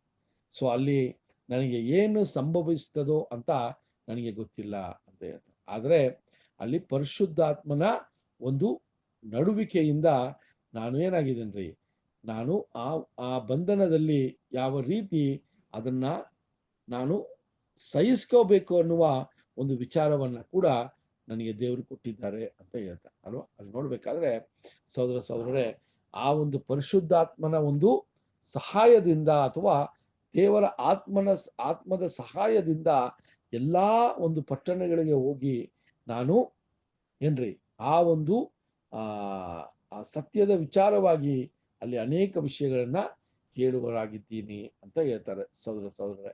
24ನೇ ವಚನ ಕೂಡ ಓದೋಣ. 24ನೇ ವಚನ. ನಿನಗೆ ಬೇಡಿಗಳು ಹಿಂಸೆಗಳು ಕಾದುಕೊಂಡಿವೆ ಎಂದು ಪವಿತ್ರಾತ್ಮನು ಎಲ್ಲ ಪಟ್ಟಣಗಳಲ್ಲಿಯೂ ನನಗೆ ಎಚ್ಚರಿಕೆ ನೀಡಿದ್ದಾನೆ ಎಂಬುದನ್ನು ಬಲ್ಲೆನು. ಆದರೆ ಪ್ರಾಣವನ್ನು ಉಳಿಸಿಕೊಳ್ಳುವುದೇ ಶ್ರೇಷ್ಠವೆಂದು ನಾನು ಎಣಿಸುವುದಿಲ್ಲ. ದೇವರ ಕೃಪೆಯ ವಿಷಯವಾದ ಸುವಾರ್ತೆಯನ್ನು ಆಸಕ್ತಿಯಿಂದ ಸಾಕ್ಷ್ಯಪೂರ್ವಕವಾಗಿ ಸಾರುವ ನಿಯೋಗವನ್ನು ಕರ್ತನಾದ ಯೇಸುವಿನಿಂದ ನಾನು ಹೊಂದಿದ್ದೇನೆ. ಈ ನಿಯೋಗವನ್ನು ಪೂರ್ಣಗೊಳಿಸುವುದೊಂದೇ ನನ್ನ ಅಪೇಕ್ಷೆಯಾಗಿದೆ. ಸಹೋದರ ನೋಡ್ರಿ, ಎಂತ ಒಂದು ಸಾಕ್ಷಿ ಅಂದ್ರೆ, ಎಫೆಸಿ ಸಭೆಯಲ್ಲಿರುವಂತ ಆ ಒಂದು ಜವಾಬ್ದಾರಿ ಇರುವಂತ ಸಹೋದರಗಳಿಗೆ ಎಂತ ಒಂದು ಉಪದೇಶ ಕೊಡ್ತಾರಂದ್ರೆ, ನೀವು ಕ್ರಿಸ್ತನಲ್ಲಿ ಯಾವ ರೀತಿಯ ಗುಣಮಟ್ಟವನ್ನ ನೀವು ಹೊಂದಿರಬೇಕು ಅಂತ ಇಲ್ಲಿ ಹೇಳ್ತಾರೆ ಸಹೋದರ. ಅಲ್ಲಿ ಹೇಳುವಾಗ ಯಾವ ರೀತಿಯ ವಿಚಾರಗಳನ್ನ ಅಂತ ನೋಡ್ಬೇಕಾದ್ರೆ ಸಹೋದರರೇ, ಅಲ್ಲಿ ಈ ರೀತಿ ಅನೇಕ ಸಂಕಷ್ಟಗಳನ್ನ ನಾನು ಪಟ್ಟರೂ ಕೂಡ, ಆದರೆ ಕೂಡ ನಾನು ನನ್ನ ಜೀವಿತದಲ್ಲಿ ಎಲ್ಲೂ ಹಿಂಜರಿದಿಲ್ಲ, ಎಲ್ಲೂ ನಾನು ದುಃಖ ಪಟ್ಟಿಲ್ಲ, ಎಲ್ಲೂ ನನ್ನ ಒಂದು ಆತ್ಮಿಕ ಜೀವನದಲ್ಲಿ ನಾನು ಕೊರತೆ ಉಣ್ಣಲಾಗಿರ್ಲಿಲ್ಲ ಅನ್ನುವ ಒಂದು ವಿಷಯವನ್ನ ಹೇಳ್ತಾರೆ ಸಹೋದರರೇ. ಸೊ ಈ ಒಂದು ವಿಚಾರದಲ್ಲಿ ನಾನು ನನ್ನ ಜೀವವನ್ನ ಕೂಡ ತುಂಬಾ ಪ್ರಾಮುಖ್ಯತೆ ಕೊಡದೆ ನಾನು ನನ್ನ ಕೆಲಸವನ್ನ ಮಾಡಿದೆ ಅಂತ ಹೇಳ್ತಾರೆ. ಯಾಕೆಂದ್ರೆ ನನಗೆ ದೇವರು ಕೊಟ್ಟಿರುವಂತ ಒಂದು ಯೋಜನೆಯಲ್ಲಿ ಅಥವಾ ದೇವರು ಕೊಟ್ಟಂತ ಒಂದು ಸಹಾಯದಲ್ಲಿ ನಾನು ಸಂತೋಷದಿಂದ ಈ ವಿಷಯಗಳನ್ನ ಮಾಡ್ತೀನಿ ಅಂತ ಹೇಳುವಂತ ವಿಷಯ ಸಹೋದರ. ಸೊ ಇದೆಲ್ಲ ಕೂಡ ಪೌಲನು ಅಲ್ಲಿ ಮತ್ತೆ ಅವರಿಗೆ ವಿಷಯಗಳನ್ನ ನೆನಪಿಗೆ ತಂದಾಗ ಅವರು ಮಾಡಿದಂತ ಸೇವೆ, ಅವ್ರನ್ನ ಆ ಒಂದು ಸತ್ಯದ ಬೆಳಕಿಗೆ ತಂದಂತ ವಿಷಯಗಳು, ಇದೆಲ್ಲ ಕೂಡ ಅವ್ರಿಗೆ ಯಾವಾಗ್ಲೂ ಅವರ ಮನಸ್ಸಲ್ಲಿ ಯಾವಾಗ್ಲೂ ಅದು ಇದ್ದೇ ಇರ್ತದೆ ಅಂತ ಕೂಡ ನಾವು ನೋಡುವಂತದ್ದಾಗಿದೆ ಸಹೋದರರೇ. ಸೊ ಆ ರೀತಿಯ ವಿಚಾರಗಳನ್ನ ನೋಡ್ಬೇಕಾದ್ರೆ ಅಲ್ಲಿ ಹೇಳ್ತಾರೆ ಸಹೋದರರೇ, ಇಷ್ಟೆಲ್ಲ ನಿಮ್ಗೆ ಹೇಳ್ಕೊಟ್ಟಿದ್ದೀನಿ, ಇಷ್ಟೆಲ್ಲಾ ವಿಚಾರಗಳನ್ನ ನಿಮಗೆ ನಾನು ತಿಳಿಸಿದ್ದೀನಿ ಅಂತ ಹೇಳುವಾಗ ಅಲ್ಲಿ ಹೇಳ್ತಾರೆ ಸಹೋದರರೇ, ಆ ಸಂಕಷ್ಟಗಳಲ್ಲಿ ಯಾವುದೂ ಕೂಡ ನನ್ನ ಒಂದು ಸ್ವಾರ್ಥೆಯ ಕೆಲಸದಲ್ಲಿ ಅಡ್ಡಿಯಾಗಿರ್ಲಿಲ್ಲ ಅಂತ ಹೇಳ್ತಾರೆ. ಸೊ ಅದು ಮಾತ್ರವಲ್ಲ, ಆ ಒಂದು ಅವರು ಕೊಟ್ಟಂತ ಜವಾಬ್ದಾರಿಯಲ್ಲಿ ಕಡೆಯ ಕಾಲದಲ್ಲಿ ಇದ್ದೀನಿ, ನಾನು ಸಂತೋಷದಿಂದ ಇರ್ತೀನಿ. ಯಾಕೆಂದ್ರೆ ದೇವರು ಈ ವಿಷಯಗಳನ್ನ ನನ್ನ ಜೀವನದಲ್ಲಿ ಮಾಡಿ ನನ್ನನ್ನ ಒಂದು ನೂತನವಾದ ಒಂದು ಜೀವಿತವನ್ನ ನಾನು ಅದನ್ನ ಹೊಂದಿಕೊಳ್ಳುವಂತ ರೀತಿಯಲ್ಲಿ ನನ್ನನ್ನ ನಡೆಸ್ತಾ ಇದ್ದಾರೆ ಅಂತ ಕೂಡ ಅಲ್ಲಿ ಹೇಳ್ತಾರೆ ಸಹೋದರ. ಅದಕ್ಕೆ ಹೇಳ್ತಾರೆ, ಆ ಒಂದು ಸುವಾರ್ತೆಯನ್ನ ನಿಮಗೆ ಹೇಳಿದೀನಿ, ಆ ಸುವಾರ್ತೆಯಿಂದ ದೇವರ ಕೃಪೆಯನ್ನ ನಾವು ಪಡ್ಕೊಂಡಿದೀವಿ ಅಂತ ಕೂಡ ಅಲ್ಲಿ ಹೇಳುವಂತದ್ದಾಗಿದೆ ಸಹೋದರರೇ. ಸೊ ಆ ರೀತಿಯಲ್ಲಿ ನೋಡ್ಬೇಕಾದ್ರೆ ಆ ಒಂದು ಎಫೆಸಿಯು ಪಟ್ಟಣವನ್ನ ವಿಶೇಷವಾಗಿ ಪೌಲು ಏನ್ ಮಾಡ್ತಾ ಇದ್ರಿ, ಅವರು ಪ್ರೀತಿ ಮಾಡ್ತಾ ಇದ್ರು. ಯಾಕಂದ್ರೆ ಅಲ್ಲಿರುವಂತ ಜನರು, ಅಲ್ಲಿರುವಂತ ಸಹೋದರರು ಯಾವ ರೀತಿ ಪ್ರಾಮಾಣಿಕವಾಗಿ ಇದ್ರು ಅಂತ ಅವ್ರ ಅನುಭವದಲ್ಲಿ ನೋಡಿರ್ಬೋದು. ಅದು ಮಾತ್ರವಲ್ಲ, ಆ ಒಂದು ವಿಚಾರದಲ್ಲಿ ಅವರ ಆ ವಿಚಾರದಲ್ಲಿ ಸಹೋದರರೇ, ಈ ವಿಚಾರಗಳನ್ನ ಯಾವ ರೀತಿ ಪೌಲನು ಮಾಡಿದ್ರು ಅಂತ ಕೂಡ ಅಲ್ಲಿ ಹೇಳುವಂತದ್ದಾಗಿದೆ. ಆದ್ರೆ ಬರುವಂತ ಈ ವಚನಗಳಲ್ಲಿ ಒಂದು ವಿಶೇಷವಾದ ವಿಷಯವನ್ನ ಅವ್ರು ಕೊಡುವಾಗ 25ನೇ ವಚನವನ್ನ ಓದೋಣ. 20ನೇ ಅಧ್ಯಾಯ 25ನೇ ವಚನ. ಇಗೋ, ಇಷ್ಟು ದಿನ ನಿಮ್ಮಲ್ಲಿ ಸಂಚಾರ ಮಾಡಿ ದೇವರ ರಾಜ್ಯವನ್ನು ಸಾರಿದವನಾದ ನನ್ನ ಮುಖವನ್ನು ಇನ್ನು ಮೇಲೆ ನಿಮ್ಮಲ್ಲಿ ಒಬ್ಬರೂ ನೋಡುವುದಿಲ್ಲವೆಂದು ಬಲ್ಲೆನು. ನೋಡಿದ್ರ ಸಹೋದರರೇ, ಎಂತ ಒಂದು ವಿಷಯವನ್ನ ಹೇಳ್ತಾರೆ ಅಂದ್ರೆ, ನಾನು ಎಷ್ಟೋ ಸಮಯ ಎಫೆಸಿಯು ಪಟ್ಟಣಕ್ಕೆ ಬಂದಿದ್ದೀನಿ, ಈ ಸುವಾರ್ತೆಯನ್ನ ಹೇಳಿಕೊಟ್ಟಿದ್ದೀನಿ, ದೇವರ ಸಂಕಲ್ಪವನ್ನ ಹೇಳಿದ್ದೀನಿ, ನೀವು ಯಾವ ರೀತಿ ಜೀವಿಸ್ಬೇಕು ಅಂತ ಕೂಡ ನಿಮ್ಗೆ ಹೇಳ್ಬಿಟ್ಟಿದ್ದೀನಿ. ದೇವರು ಕೊಟ್ಟಂತ ಎಲ್ಲಾ ವಿಷಯಗಳನ್ನ ಯಾವುದೂ ಮುಚ್ಚುಮರೆ ಇಲ್ಲದೆ ನಿಮಗೆ ನಾನು ಏನ್ ಮಾಡಿದೀನಿ ಹೇಳಿದ್ದೀನಿ. ಇದೆಲ್ಲ ಹೇಳ್ಕೊಬರ್ತಾರೆ ಅಲ್ವಾ. ಸೊ ಇದೆಲ್ಲ ಹೇಳ್ಕೊಬರ್ತಾರೆ. ಇವಾಗ ಅವ್ರು ಹೇಳ್ತಾರೆ, ಮತ್ತೆ ನನ್ನ ಮುಖವನ್ನ ನೀವು ನೋಡೋದಕ್ಕೆ ಸಾಧ್ಯ ಇಲ್ಲ, ಅಥವಾ ಆ ಒಂದು ಅವಕಾಶ ಮತ್ತೆ ನಿಮ್ಮ ಮಧ್ಯೆ ಬರೋದಕ್ಕೆ ನನಗೆ ಅವಕಾಶ ಇಲ್ಲ ಅಂತ ಹೇಳ್ತಾರೆ ಸಹೋದರರೇ. ಅದನ್ನ ಹೇಳ್ಬಿಟ್ಟು 26ನೇ ವಚನದಲ್ಲಿ ಒಂದು ವಿಶೇಷವಾದ ಒಂದು ವಿಷಯಗಳನ್ನ ಅಲ್ಲಿ ಸಭೆಗೆ ತಿಳಿಸ್ತಾರೆ. ಅದನ್ನ ಓದೋಣ. 20ನೇ ಅಧ್ಯಾಯ 26ನೇ ವಚನ. ಆದ ಕಾರಣ ನಾನು ಈ ಹೊತ್ತು ಖಂಡಿತವಾಗಿ ಹೇಳುತ್ತೇನೆ, ನಿಮ್ಮಲ್ಲಿ ಯಾರಾದರೂ ನಾಶವಾದರೆ ಅದು ನನ್ನ ತಪ್ಪಿನಿಂದಲ್ಲ. ನೋಡ್ರಿ ಸಹೋದರ ನೋಡಿ, ಎಂತ ಒಂದು ವಿಷಯವನ್ನ ಹೇಳ್ತಾರೆ. ದೇವರು ಕೊಟ್ಟಂತ ಕೆಲಸದಲ್ಲಿ ದೇವರು ಏನು ಆತನಿಗೆ ತಿಳಿಸಿದ್ರೋ ಆ ಎಲ್ಲಾ ವಿಚಾರಗಳನ್ನ ಸಾಕ್ಷಿಯಾಗಿ ಎಫೆಸಿಯು ಪಟ್ಟಣದ ಸಹೋದರಗಳ ಮುಂದೆ ಅದನ್ನೆಲ್ಲ ಹೇಳ್ಬಿಟ್ರು ಅಲ್ವಾ.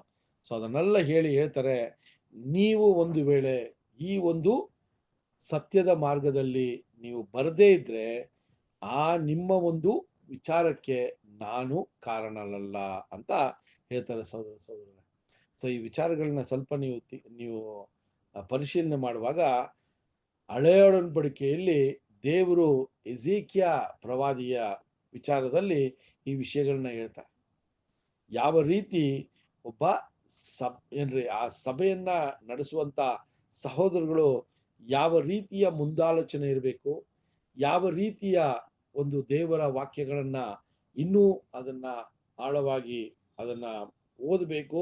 ಅದು ಮಾತ್ರವಲ್ಲ, ಅಲ್ಲಿ ಯಾವ ರೀತಿ ಒಂದೊಂದು ವಿಷಯಗಳನ್ನ ಕೂಡ ಎಸೆಕಿಯದಲ್ಲಿ ಇರುವಂತ ವಿಷಯಗಳನ್ನ ನಾವು ನೋಡ್ಬೇಕಾದ್ರೆ ನೀವು ಓದ್ಬೇಡಿ, ಬರ್ಕೊಳ್ಳಿ.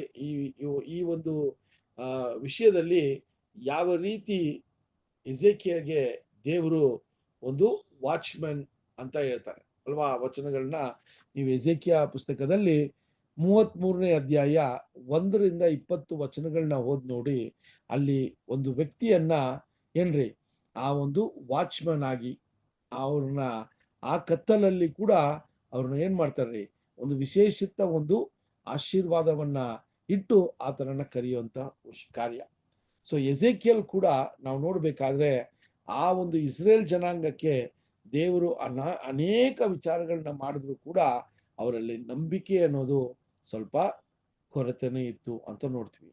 ಇಲ್ಲೂ ಕೂಡ ಸಹೋದರರು ಹೇಳುವಾಗ ಹೇಳ್ತಾರೆ, ಪೌಲ್ ಯಾವ ರೀತಿ ಆತನು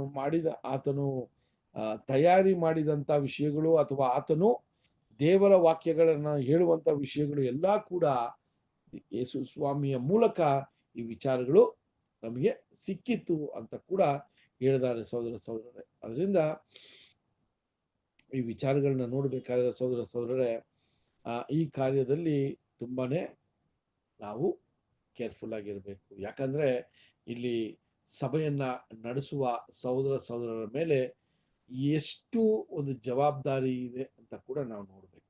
ಈ ಸಹೋದರಗಳು ಯಾವ ರೀತಿ ಅವರ ಒಂದು ಜೀವನದಲ್ಲಿ ಏನ್ ಮಾಡ್ರಿ ಅನೇಕ ವಿಷಯಗಳನ್ನ ಅವರು ತ್ಯಾಗ ಮಾಡೋದು ಮಾತ್ರ ಅಲ್ಲ, ಆ ಸತ್ಯದ ಬೆಳಕಿಗೆ ಬರೋದು ತುಂಬಾ ಒಂದು ಮುಖ್ಯವಾದ ವಿಷಯವಾಗಿತ್ತು ಅಂತ ನೋಡ್ತೀವಿ ಸಹೋದರರೇ.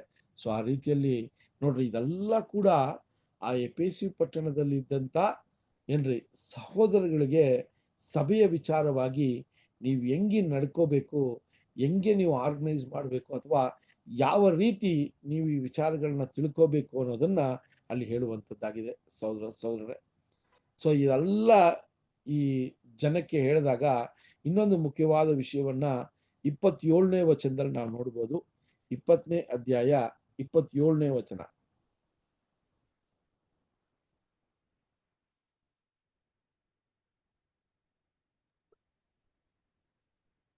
ಯಾಕಂದರೆ ಒಂದನ್ನು ಮರೆ ಮಾಡದೆ ದೇವರ ಸಂಕಲ್ಪವನ್ನೆಲ್ಲ ನಿಮಗೆ ತಿಳಿಸಿದ್ದನು.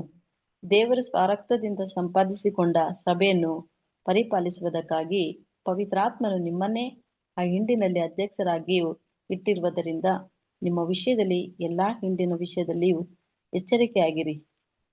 ಓಕೆ ಸಹೋದರರೇ, ನೋಡ್ರಿ, ಅವರು ಕಡೆಯದಾಗಿ ಆ ಎಫೆಸ ಪಟ್ಟಣದಲ್ಲಿ ಇದ್ದಂತ ಆ ಒಂದು ಸಭೆಗಳನ್ನ ನಡೆಸಿದಂತ ಸಹೋದರಗಳಿಗೆ ಎಂತ ಒಂದು ಬುದ್ಧಿ ಮಾತನ್ನ ಕೊಡ್ತಾರೆ ಅಂತ ನೋಡ್ಬೇಕಾದ್ರೆ ಅಲ್ಲಿ ಹೇಳ್ತಾರೆ, ನೀವು ಈ ಒಂದು ಸತ್ಯದ ಮಾರ್ಗದಿಂದ ನೀವು ವಿಷಯಗಳನ್ನ ತಿಳ್ಕೊಂಡಿಲ್ಲ ಆದ್ರೆ ಅದಕ್ಕೆ ಕಾರಣನು ನಾನಲ್ಲ ಅಂತ ಹೇಳ್ಬೇಕಾದ್ರೆ ಈ ದೇವರು ಕೊಟ್ಟಂತ ಎಲ್ಲಾ ವಿಚಾರಗಳನ್ನು ಅವರು ಸಭೆಗೆ ತಿಳಿಸಿದ್ರು ಅಂತ ಕೂಡ ನಾವು ನೋಡ್ತೀವಿ. ಅದರಿಂದ ನನ್ನ ಮೇಲೆ ನಿಮ್ಮ ರಕ್ತದ ಒಂದು ಪಾಪದ ರಕ್ತದ ವಿಚಾರಗಳು ನನ್ನ ಮೇಲೆ ಬರೋದಕ್ಕೆ ಸಾಧ್ಯ ಇಲ್ಲ. ಯಾಕಂದ್ರೆ ನಾನು ಯಾವುದೂ ಮುಚ್ಚುಮರೆಯಾಗಿನೂ ಯಾವುದೇ ನನ್ನ ಸ್ವಂತ ಲಾಭಕ್ಕೋಸ್ಕರ ಕೂಡ ನಾನು ಮಾಡಿಲ್ಲ.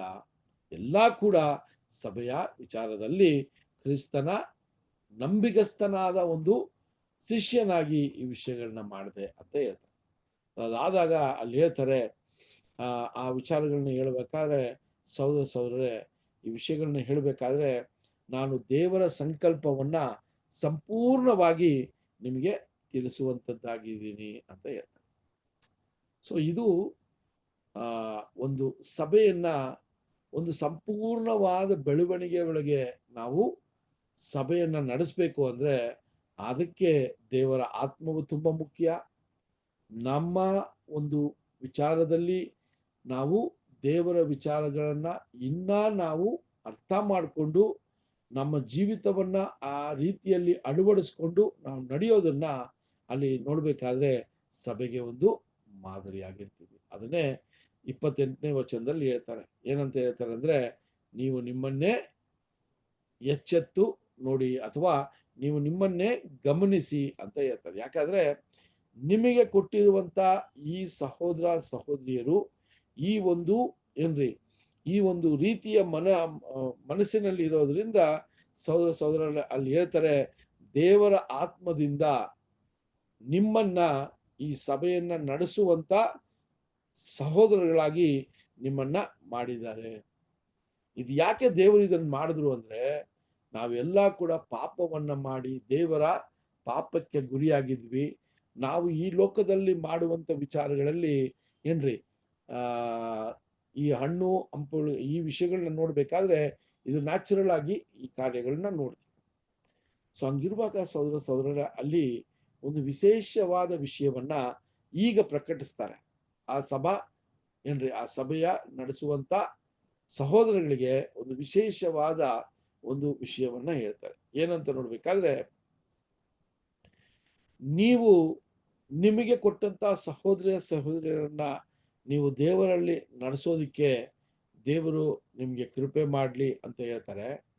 ಅದಕ್ಕಿಂತ ಮುಂಚೆ ನೀವು ಪರಿಶೀಲನೆ ಮಾಡ್ರಿ ಅಂತ ಹೇಳ್ತಾರೆ. ಟೇಕ್ ಹೀಡ್ ಆಫ್ ಯುವರ್ ಸೆಲ್ಫ್ ಅಂತ ಹೇಳ್ತಾರೆ. ಸೊ ನಿಮ್ಮ ಬಗ್ಗೆ ನೀವು ತುಂಬಾ ಗಮನದಿಂದ ನೀವು ನೋಡುವಂತವರಾಗಿರ್ಬೇಕು ಅಂತ ಹೇಳ್ಬೇಕಾದ್ರೆ, ನಾನು ಈ ಸತ್ಯದ ಮಾರ್ಗಕ್ಕೆ ಬಂದಾಗ ನನ್ನ ಗುಣಮಟ್ಟಗಳಲ್ಲಿ ನನ್ನ ಗುಣಾತಿಶಯಗಳಲ್ಲಿ ಏನಾದ್ರೂ ಬದಲಾವಣೆಗಳು ಇದೆಯಾ ಅಲ್ವಾ? ಸೊ ನಾನು ಈ ಸತ್ಯದ ಬೆಳಕಿಗೆ ಬಂದ ನಂತರ ದೇವರು ಕೊಡುವಂತ ಆ ಒಂದು ದೇವರ ಅಮೂಲ್ಯವಾದ ಒಂದು ವಾಕ್ಯಗಳನ್ನ ನಾನು ಕೇಳಿ ಯಾವ ರೀತಿಯ ಒಂದು ಕಾರ್ಯಗಳನ್ನ ಮಾಡ್ತೀನಿ ಅನ್ನೋದು ಕೂಡ ಅಲ್ಲಿ ಹೇಳುವಂಥದ್ದಾಗಿದೆ ಸಹೋದರ ಸಹೋದರನೇ. ಸೊ ಅಲ್ಲಿ ಹೇಳ್ತಾರೆ, ನೀವು ಈ ಒಂದು ಸಭೆಯನ್ನ ನಡೆಸೋದಿಕ್ಕೆ ದೇವರು ನೀನು ಏನ್ ಮಾಡಿದ್ದಾರೆ, ಎಲ್ಲಾ ವಿಧವಾದ ಆಹಾರವನ್ನ ಅಥವಾ ಆತ್ಮಿಕ ಆಹಾರವನ್ನ ಕೊಟ್ಟು ನಮ್ಮ ಮನೋನೇತ್ರಗಳನ್ನ ದೇವರು ತೆರೆದಿದ್ದಾರೆ ಅಂತ ಕೂಡ ನಮಗೆ ಗೊತ್ತಿದೆ ಸಹೋದರ ಸಹೋದರರೇ. ಇದೆಲ್ಲ ಕೂಡ ಯಾರು ಇದಕ್ಕೆಲ್ಲ ಕಾರಣ, ಯಾರು ಈ ಕ್ಷಮಾಪಣೆಗೆ ಕಾರಣ, ಯಾರು ದೇವರ ಯೋಜನೆಯಲ್ಲಿ ಈ ರೀತಿಯ ಒಂದು ಸುಖವಾದ ಒಂದು ವಿಷಯಗಳನ್ನ ಮಾಡೋದು ಅಂತ ನೋಡ್ಬೇಕಾದ್ರೆ ಅಲ್ಲಿ ಹೇಳ್ತಾರೆ, ಯೇಸು ಕ್ರಿಸ್ತನ ರಕ್ತದಿಂದ ದೇವರು ಈ ರೀತಿಯ ಒಂದು ಗುಣಗಳನ್ನ ಅಥವಾ ಈ ರೀತಿಯ ಒಂದು ನಡುವಿಕೆಯನ್ನ ನಮಗೆ ಕೊಟ್ಟಿದ್ದಾರೆ ಅಂತ ಹೇಳುವಂತ ಒಂದು ವಿಷಯ ಸಹೋದರ ಸಹೋದರರೇ. ಸೊ ಅದರಿಂದ ಪೌಲನ ಒಂದು ವಿಚಾರಗಳನ್ನ ನೋಡ್ಬೇಕಾದ್ರೆ ಅವ್ರು ಯಾವಾಗ್ಲೂ ಸಭೆಗೆ ರಕ್ಷಣೆಗೆ ಬೇಕಾಗಿರುವಂತ ಅನೇಕ ವಿಷಯಗಳನ್ನ ಅವರು ಹೇಳುವಂತರಾಗಿದ್ದಾರೆ ಸಹೋದರ ಸಹೋದರರೇ.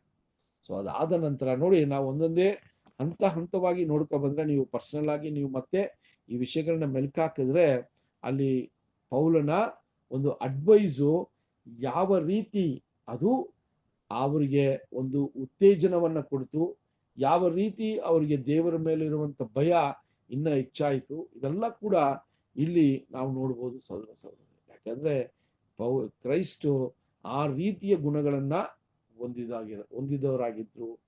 ಸೊ ಅದರಿಂದನೇ ಪೌಲು ಹೇಳ್ತಾರೆ, ನನಗೆ ಯಾವುದು ಲಾಭಕರವಾಗಿದೆ ಅಂತ ನೋಡ್ಬೇಕಾದ್ರೆ ನಾನು ಈ ಒಂದು ಜಾಗದಲ್ಲಿ ನಿಮ್ಗೆ ಎಲ್ಲಾ ವಿಚಾರಗಳನ್ನ ತಿಳಿಸಿದ್ದೀನಿ ಅಂತ ಹೇಳ್ತಾರೆ ಸಹೋದರ ಸಹೋದರರೇ.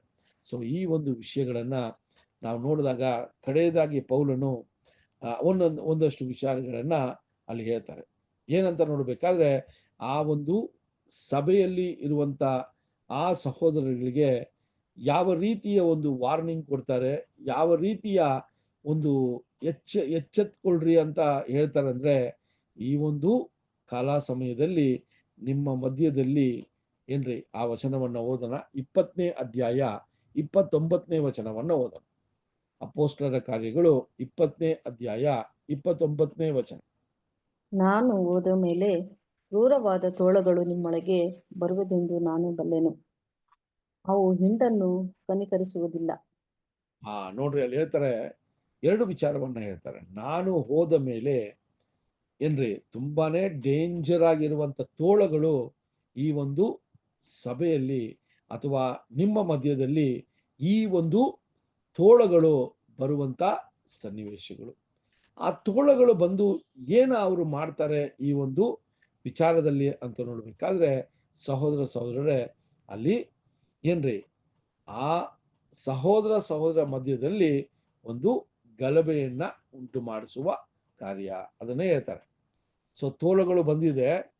ಆ ತೋಳಗಳು ಬಂದಿರೋ ಒಂದು ಡೇಂಜರ್ ಏನಂದ್ರೆ, ಯಾರು ಸತ್ಯದಲ್ಲಿ ತುಂಬಾ ದೃಢವಾಗಿ ನಿಂತು ಸಭೆಯ ಒಂದು ಆಯ್ಕೆಗೆ ಅವ್ರನ್ನ ಒಪ್ಪಿಸ್ಕೊಟ್ಟಿದಾರೋ ಅವರ ಮಧ್ಯದಲ್ಲಿ ನಡೆಯುವಂತ ವಿಚಾರಗಳು ತುಂಬಾ ಮುಖ್ಯವಾದ ಒಂದು ವಿಷಯ. ಸೊ ಅಲ್ಲಿ ಹೇಳುವಾಗ ಆ ತೋಳಗಳು ಅಂತ ಹೇಳುವಾಗ ಆ ತೋಳಗಳ ಸ್ವಭಾವಗಳನ್ನ ನಾವು ನೋಡ್ಬೇಕು. ಯಾವ ರೀತಿ ಸಭೆಯಲ್ಲಿ ಈ ತೋಳಗಳಿಂದ ಹಾನಿ ಉಂಟಾಗತ್ತೆ, ಯಾವ ರೀತಿ ಬರುವಂತ ದಿನಗಳಲ್ಲಿ ಈ ಕಾರ್ಯಗಳಲ್ಲಿ ತುಂಬಾನೇ ಏನ್ರಿ ವಿಷಯಗಳು ನಡೀತದೆ ಅನ್ನುವ ಒಂದು ವಾರ್ನಿಂಗ್ ನ ಕೊಟ್ಬಿಡ್ತಾರೆ ಪೌಲಾಗ್ಲಿ. ಸೊ ಈ ವಾರ್ನಿಂಗ್ನೇ ನಾವು ದೇವರ ಚಿತ್ತ ಇದ್ರೆ ಬರುವಂತ ವಾರದಲ್ಲಿ ಈ ಯಾವ ರೀತಿಯ ಒಂದು ಎಚ್ಚರವಾದ ವಿಷಯಗಳನ್ನ ಸಭೆಗೆ ಹೇಳೋದನ್ನ ನಾವು ನಿಧಾನಕ್ಕೆ ಇದನ್ನ ಪರಿಶೀಲನೆ ಮಾಡಿದಾಗ ಈಗಿನ ಕಾಲ ಸಮಯದಲ್ಲೂ ಕೂಡ ಈ ವಿಚಾರಗಳು ನಡೀತಾನೆ ಇದೆ. ಎಷ್ಟೇ ಟೆಕ್ನಾಲಜಿ ಇಂಪ್ರೂವ್ ಆದ್ರೂ, ಎಷ್ಟೇ ವಿಚಾರಗಳು ನಡೆದ್ರೂ ಕೂಡ ಕ್ರಿಸ್ತರ ಮಧ್ಯದಲ್ಲಿ ಈ ರೀತಿಯ ಒಂದು ಭಿನ್ನಾಭಿಪ್ರಾಯಗಳು, ಯಾವ ರೀತಿ ಸಭೆಯೊಳಗೆ ಏನ್ರಿ ಆದಿ ಸಭೆಯಿಂದ ಯಾವ ರೀತಿ ವಿಚಾರಗಳು ಏನಾಯ್ತ್ರಿ ಅಲ್ಲಿ ಕರಪ್ಟ್ ಆಯ್ತು ಅಂತ ನೋಡ್ತೀವಿ. ಅದು ಶುದ್ಧತೆಯನ್ನ ಅದು ಇಡ್ಕೊಂಡಿಲ್ಲ, ಆ ಶುದ್ಧತೆಯನ್ನ ಕಳ್ಕೊಂತು. ಆ ಶುದ್ಧತೆ ಏನು ಅಂದ್ರೆ ದೇವರ ವಾಕ್ಯವು ಶುದ್ಧವಾಗಿತ್ತು. ಆದರೆ ಮನುಷ್ಯನ ಒಂದು ವಿಚಾರದಲ್ಲಿ ಮನುಷ್ಯನನ್ನ ಏನ್ರಿ ಅವರು ಮನುಷ್ಯನಿಗೆ ಪ್ರಾಮುಖ್ಯತೆ ಕೊಡೋದ್ರಿಂದ ಆ ದೇವರ ವಿಷಯದಲ್ಲಿ ಸ್ವಲ್ಪ ಬಲಹೀನತೆಯಿಂದನೇ ಇದ್ರು ಅಂತ ಕೂಡ ನಾವು ನೋಡ್ತೀವಿ. ಸೊ ಅದರಿಂದ ಸಹೋದರರೇ, ಬರುವಂತ ವಾರದಲ್ಲಿ ಕೂಡ ನಾವು ಪೌಲನ ಒಂದು ಎಚ್ಚೆತ್ತಾದ ಮಾತುಗಳು ಯಾವ ರೀತಿ ಇತ್ತು, ಈಗಿರುವಂತ ಕಾಲ ಸಮಯದಲ್ಲಿ ಸಭೆಗೆ ಯಾವ ರೀತಿಯ ಜವಾಬ್ದಾರಿ ಇದೆ, ಸಹೋದರಿಯರು ಒಬ್ಬೊಬ್ಬರು ಕೂಡ ಯಾವ ರೀತಿ ಜವಾಬ್ದಾರಿ ಇದೆ, ಯಾವ ರೀತಿ ಸಭೆಯಲ್ಲಿ ಏನ್ರಿ ಅನೇಕ ವಿಚಾರಗಳನ್ನ ಮಾಡೋದಕ್ಕೆ ನಾವು ಮುಂದೆ ಬರಬೇಕು. ಅದು ಮಾತ್ರವಲ್ಲ, 29ನೇ ಅಧ್ಯಾಯದಲ್ಲಿ ತೋಳಗಳು ಅಂತ ಒಂದು ವಿಚಾರ, ಒಂದು ವಾಕ್ಯ, ಒಂದು ಪದವನ್ನ ಯೂಸ್ ಮಾಡ್ತಾರೆ. ತೋಳಗಳು ಯಾವಾಗ್ಲೂ ಒಂದು ಪ್ರಾಣಿಯನ್ನ ಸಾಯಿಸುವ ಕೆಲಸವನ್ನ ಮಾಡ್ತದೆ ಅಲ್ವಾ, ಅದನ್ನ ಸಾಯಿಸುವ ಕೆಲಸವನ್ನ ಮಾಡ್ತದೆ ಅಂತ ಹೇಳ್ತಾರೆ. ಸೊ ಈ ಒಂದು ಸಭೆ ಅನ್ನುವ ಒಂದು ವಿಚಾರದಲ್ಲಿ ದೇವರಿಗೆ ಮೆಚ್ಚುಗೆ ಆಗಿರುವಂತ ಒಂದಷ್ಟು ಸಹೋದರರು ನಾನಾ ಪ್ರಾಂತ್ಯಗಳಲ್ಲಿದ್ರು ಕೂಡ ದೇವರ ಮುಂದೆ ಇವರೆಲ್ಲ ಕ್ರಿಸ್ತನ ಸ್ವರೂಪಕ್ಕೆ ಮಾರ್ಪಡೆ ಆಗುವಂತವರು ಅಂತ ಹೇಳಿ ವಿಶೇಷಿತ ಒಂದು ವಿಷಯವನ್ನ ದೇವರು ಮಾಡುವಂಥದ್ದಾಗಿದೆ. ಅದರಿಂದಾನೇ ನಾವು ನೋಡುವಾಗ ಆ ತೋಳಗಳು ಯಾವ ರೀತಿ ಬಂದು ಅಲ್ಲಿ ಆ ಹಿಂಡನ್ನ ಯಾವ ರೀತಿ ಅದು ಚದುರಿಸ್ಬಿಡ್ತದೆ ಅಂತ ಒಂದು ವಾರ್ನಿಂಗ್ ಅನ್ನ ಕೊಡ್ತಾನೆ ಸಹೋದರರೇ. ಆ ವಾರ್ನಿಂಗ್ ಅನ್ನ ಕೊಟ್ಟಾಗ ಈ ಒಂದು ತೋಳಗಳ ಒಂದು ಗುಣ ಸ್ವಭಾವ ಇರುವಂತ ಒಂದಷ್ಟು ವ್ಯಕ್ತಿಗಳು ಯಾವ ರೀತಿ ಸಭೆಯನ್ನ ಹಾನಿ ಮಾಡಬಹುದು ಅಂತ ಅದು ಕೂಡ ಒಂದು ಎಚ್ಚರಿಕೆಯನ್ನ ತಿಳಿಸುವಂತ ಒಂದು ಕೆಲಸವನ್ನ ಮಾಡ್ತಾರೆ. ಸೊ ಅದರಿಂದ ದೇವರ ಚಿತ್ತ ಇದ್ರೆ ಬರುವಂತ ಒಂದು ಕ್ಲಾಸಲ್ಲಿ ಕೂಡ ಅಪೊಸ್ತಲರ ಕಾರ್ಯಗಳು 20ನೇ ಅಧ್ಯಾಯ 30ನೇ ವಚನದಿಂದ ಈ ತೋಳಗಳು ಯಾವ ಒಂದು ರೀತಿಯಲ್ಲಿ ಸಭೆಯಲ್ಲಿರುವ ಸಹೋದರಿಯರನ್ನ ಹಾನಿ ಮಾಡ್ತದೆ. ವಿಶ್ವಾಸದಿಂದ ಅದು ವಿಶ್ವಾಸವನ್ನ ಕಳ್ಕೊಳ್ಳುವ ಒಂದು ಕಾರ್ಯಗಳನ್ನ ಮಾಡ್ತದೆ ಅಂತ ಅನೇಕ ವಿಚಾರಗಳನ್ನ ಸಹೋದರರು ನಮಗೆ ಬರೆದಿದ್ದಾರೆ. ಈ ವಿಚಾರಗಳನ್ನ ನಾವು ಬರುವಂತ ವಾರಗಳಲ್ಲಿ ಈ ತೋಳದ ವಿಚಾರವಾಗಿ ಮತ್ತೆ ಸಭೆ ಯಾವ ರೀತಿ ಎಚ್ಚೆತ್ಕೋಬೇಕು ಅನ್ನುವ ವಿಚಾರದಲ್ಲಿ, ಪೌಲು ಯಾವ ರೀತಿ ಒಂದು ತಂದೆಯ ಸ್ಥಾನದಲ್ಲಿ, ತಾಯಿಯ ಸ್ಥಾನದಲ್ಲಿ ಅಲ್ವಾ ಒಂದು ಗುರುವಿನ ಸ್ಥಾನದಲ್ಲಿ ಸಭೆಗೆ ಅವರು ಒಂದು ಮಾದರಿಯಾಗಿದ್ದು ಇದ್ರು ಅಂತ ಇನ್ನೂ ಅನೇಕ ವಿಚಾರಗಳನ್ನ ಮಾತಾಡ್ಕೊ ಬರ್ತಾರೆ. ಯಾಕಂದ್ರೆ ಅವ್ರು ಹೇಳುವಾಗ ನಾವು ಓದಿದಾಗ ನೋಡಿದ್ವಿ, ನಾನು ಇನ್ನು ಮುಂದೆ ನೀವು ನನ್ನ ಮುಖವನ್ನ ನೋಡಲ್ಲ ಅಂತ ಒಂದು ವಿಷಯವನ್ನ ಹೇಳ್ತಾರೆ. ದಟ್ ಮೀನ್ಸ್ ಅವರ ಒಂದು ಸಮಯ, ಅವರ ಒಂದು ಸುವಾರ್ತೆ, ಅವರಿಗೆ ದೇವರು ಕೊಟ್ಟಂತ ಜವಾಬ್ದಾರಿಯ ಸಮಯ ಮುಗಿತಾನೇ ಬಂತು ಅಂತ ಅವರಲ್ಲಿ ದೇವರ ಆತ್ಮನ ಒಂದು ವಿಷಯವು ಅವರಿಗೆ ಹೇಳ್ತಾನೆ, ಆ ಒಂದು ಜ್ಞಾಪಕಕ್ಕೆ ತರ್ತಾನೆ ಇತ್ತು ಅಂತ ಕೂಡ ನಾವು ನೋಡ್ತೀವಿ ಸಹೋದರರೇ. ಸೊ ಅದರಿಂದ 20ನೇ ಅಧ್ಯಾಯ 30ನೇ ವಚನದಿಂದ ನೀವು ಇವತ್ತು ನಾವು ನೋಡಿದಂಥದ್ದು 20ನೇ ಅಧ್ಯಾಯ 14ನೇ ವಚನದಿಂದ ಏನ್ರಿ 29ನೇ ವಚನ ತನಕ ನೋಡಿದ್ವಿ. ಮತ್ತೆ ನೀವು ಇದನ್ನು ನೀವೇನ್ ಮಾಡ್ರಿ, ಸ್ಟಡಿ ಮಾಡ್ರಿ. ಇದರಲ್ಲಿ ಅನೇಕ ವಿಚಾರಗಳು ಇನ್ನೂ ನಾವು ಆಲೋಚನೆ ಮಾಡುವಂಥದ್ದಿದೆ. ಇನ್ನೂ ಅನೇಕ ವಿಷಯಗಳನ್ನ ದೇವರು ನಮಗೆ ತಿಳಿಸುವಂಥದ್ದಾಗಿದೆ. ಅದರಿಂದ ಬರುವ ವಾರ ತನಕ ನಿಮಗೆ ಸುಮಾರು ಟೈಮ್ ಇದೆ. ಆ ಟೈಮಲ್ಲಿ ನೀವೇನ್ ಮಾಡ್ರಿ ಅಂದ್ರೆ ನಿಮ್ಮ ಪರ್ಸನಲ್ ಸ್ಟಡಿಯನ್ನ ಮಾಡ್ರಿ. ಸೊ ಬರುವಂತ ದಿನದಲ್ಲಿ ನಾವು ಮಾಡುವಂತ ಪಾಠವನ್ನ ಕೂಡ ಒಂದು ಸರಿ ನೀವೇನ್ ಮಾಡ್ರಿ, ಅದನ್ನ ಕೂಡ ಓದ್ರಿ. 30ನೇ ವಚನದಿಂದ ಒಂದಷ್ಟು ವಚನಗಳನ್ನ ಓದಿ ಇದು ಯಾವ ರೀತಿ ಈ ವಿಷಯಗಳು ಹೇಳ್ತದೆ ಅಂತ ನೋಡ್ರಿ. ಅದಾದ ನಂತರ ನಾವು ವಿಷಯಗಳನ್ನ ನಿಮ್ಮ ಜೊತೆ ಚರ್ಚೆ ಮಾಡುವಾಗ ಅದು ಹೊಂದಾಣಿಕೆಯಲ್ಲಿ ಇದೆಯಾ ಅಂತ ಕೂಡ ನೀವು ನೋಡ್ಬೇಕು ಸಹೋದರ. ಅದರಿಂದ ದೇವರು ಈ ವಾಕ್ಯಗಳನ್ನ ಈ ದಿನದಲ್ಲಿ ಆಶೀರ್ವದಿಸಿ ನಮ್ಮನ್ನ ಸತತವಾಗಿ ಈ ಕೇಳಿದಂತ ಕಾರ್ಯಗಳು ನಮ್ಮ ಮನಸ್ಸಿನಲ್ಲಿ ಯಾವಾಗಲೂ ಅದು ಇರುವಂತ ರೀತಿಯಲ್ಲಿ ದೇವರು ಆತನ ಆತ್ಮವನ್ನ ಕೊಟ್ಟು ಆ ಜ್ಞಾನವನ್ನ ಕೊಟ್ಟು ನಾವು ಬಂದಿರುವ ಉದ್ದೇಶ ಕ್ರಿಸ್ತನ ಸ್ವರೂಪಕ್ಕೆ ಮಾರ್ಪಡೆ ಆಗಬೇಕಾದ್ರೆ ದೇವರ ಅರಿವು, ದೇವರ ನಾಲೆಡ್ಜು ನಮಗೆ ತುಂಬಾ ಮುಖ್ಯ. ಆತನ ಸಂಕಲ್ಪವು ಇನ್ನೂ ತುಂಬಾ ಮುಖ್ಯ. ಅದರಿಂದ ಅದು ನಮಗೆ ಇರಬೇಕಾದ್ರೆ ದೇವರ ಆತ್ಮದ ಸಹಾಯದಿಂದ ಇದು ನಮಗೆ ದೇವರು ದಯಪಾಲಿಸಿದ್ದಾರೆ. ಅದರಿಂದ ದೇವರು ಈ ವಾಕ್ಯಗಳನ್ನು ಆಶೀರ್ವದಿಸಲಿ ಅಂತೇಳಿ ಸಭಿಕರು ಕೂಡ ನನ್ನ ಧನ್ಯವಾದಗಳನ್ನ ತಿಳಿಸ್ಕೊಂಡು ಈ ಪಾಠವನ್ನು ಮುಗಿಸ್ತೀನಿ. ನಮ್ಮ ಮಧ್ಯದಲ್ಲಿರುವಂತ ಸಹೋದರರು ಯಲ್ಲಪ್ಪ ಬ್ರದರು ಈ ಒಂದು ಕೂಟವನ್ನ ಪ್ರಾರ್ಥನೆಯ ಮೂಲಕ ಮುಕ್ತಾಯಗೊಳ್ಳುವುದಕ್ಕೆ ಕೇಳ್ಕೊಳ್ತೀನಿ. ಸರಿ ಬರೋದು ಪ್ರಾರ್ಥನೆ ಮಾಡಿಕೊಳ್ಳೋಣ. ಪ್ರೀತಿಯ ಸ್ವರೂಪನಾದ ತಂದೆಯಾದ ದೇವರೇ, ನಿಮ್ಮ ಅತಿ ಪರಿಶುದ್ಧ ನಾಮಕ್ಕೆ ಮಹಿಮೆ ಉಂಟಾಗಲಪ್ಪ ತಂದೆ. ನಾವು ಇದುವರೆಗೆ ನಿನ್ನ ಸತ್ಯ ವಾಕ್ಯವನ್ನು ತಂದೆ ನಿನ್ನ ದಾಸರ ಮುಖಾಂತರವಾಗಿ ಕೇಳಿದ್ದೀವಪ್ಪ ತಂದೆ. ಆ ವಾಕ್ಯದ ಪ್ರಕಾರ ನಡೆದು ನಮ್ಮ ಈ ಭೂಲೋಕದ ಓಟವನ್ನು ಓಡಿ ಮುಗಿಸುವ ಹಾಗೆ ತಂದೆ ನಮ್ಮೆಲ್ಲರಿಗೆ ಕೃಪೆ ಕೊಟ್ಟು ನಡೆಸಂದೆ. ಇದುವರೆಗೆ ನಿನ್ನ ವಾಕ್ಯ ತಿಳಿಸುವಂತಹ ಸಹೋದರಗೋಸ್ಕರ ಸಹ ಬಿಡ್ಕೊಂಡಿರ್ತಂದೆ. ನಿಮ್ಮ ಪವಿತ್ರ ಆತ್ಮನ ಸಹಾಯದಿಂದ ನಮ್ಮೆಲ್ಲರಿಗೂ ನಿನ್ನ ವಾಕ್ಯವನ್ನು ತಿಳಿಸುವ ಹಾಗೆ ತಂದೆ ಅವರಿಗೆ ಕೃಪೆ ಕೊಟ್ಟು ನಡೆಸಿದ್ದಕ್ಕಾಗಿ ಧನ್ಯವಾದ ತಂದೆ. ಮುಂದಿನ ದಿನಗಳಲ್ಲಿ ಹೆಚ್ಚಾಗಿ ನಿಮ್ಮ ಕೃಪೆ ಕೊಟ್ಟು ನಡೆಸಪ್ಪ ತಂದೆ. ನಿನ್ನ ಚಿತ್ತಕ್ಕನುಸಾರವಾಗಿ ಅವರನ್ನು ಅನೇಕರಿಗೆ ನಿನ್ನ ವಾಕ್ಯವನ್ನು ಬೋಧಿಸುವ ಹಾಗೆ ತಂದೆ ಅವರಿಗೆ ಸಹಾಯ ಮಾಡಪ್ಪ ತಂದೆ. ಆದಿಯಿಂದ ಅಂತ್ಯದವರೆಗೂ ಈ ಕೂಟದಲ್ಲಿ ನಿಮ್ಮ ಪ್ರಸನ್ನತೆ ಇದ್ದು ಈ ಕೂಟವನ್ನು ನಡೆಸಿಕೊಟ್ಟಿದ್ದಕ್ಕಾಗಿ ಸಹ ಧನ್ಯವಾದ ತಂದೆ. ಇನ್ನು ಯಾವ ಸಹೋದರ ಅಸ್ವಸ್ಥರಾಗಿದ್ದಾರೆ ತಂದೆ, ಅವ್ರಿಗೆ ಸಹ ತಂದೆ ಮುಂದಿನ ಸಮಯದಲ್ಲಿ ಗುಣ ಹೊಂದಿ ನಿನ್ನ ವಾಕ್ಯವನ್ನು ಕೇಳುವ ಹಾಗೆ ತಂದೆ ಸಹಾಯ ಮಾಡು ತಂದೆ. ಇನ್ನು ಈ ಸಹೋದರ ಈ ವಾರ ಬಂದಿಲ್ಲ ತಂದೆ, ಅವ್ರಿಗೆ ಸಹ ತಂದೆ ಮುಂದಿನ ವಾರ ಬಂದು ನಿನ್ನ ವಾಕ್ಯವನ್ನು ಕೇಳುವ ಹಾಗೆ ತಂದೆ ಸಹಾಯ ಮಾಡು ತಂದೆ. ಇದುವರೆಗೆ ನನ್ನ ಪ್ರಾರ್ಥನೆ ಕೇಳಿದಕ್ಕಾಗಿ ಸಹ ಧನ್ಯವಾದ ತಂದೆ. ಈ ಚಿಕ್ಕ ಪ್ರಾರ್ಥನಾ ನಮ್ಮೆಲ್ಲರ ರಕ್ಷಕನಾದ ಯೇಸು ಕ್ರಿಸ್ತ ನಾಮದಲ್ಲಿ ಬಿಡುತ್ತೇನೆ ತಂದೆ. ಆಮೇನ್. ಎಲ್ಲ ಸಹೋದರರಿಗೆ ಧನ್ಯವಾದಗಳು. ಎಲ್ಲ ಬ್ರದರ್ಸ್ ಸಿಸ್ಟರ್ಸ್ ಗೆ ನಮಸ್ತೆ, ಗುಡ್ ನೈಟ್. ನಮಸ್ತೆ, ಗುಡ್ ನೈಟ್. ನಮಸ್ತೆ ರೇಷ್ಮಾ ಸಿಸ್ಟರ್. ನಮಸ್ತೆ Ravi brother, Chandamma aunty, Yellappa uncle, Navita sister, ನಮಸ್ತೆ. Good night.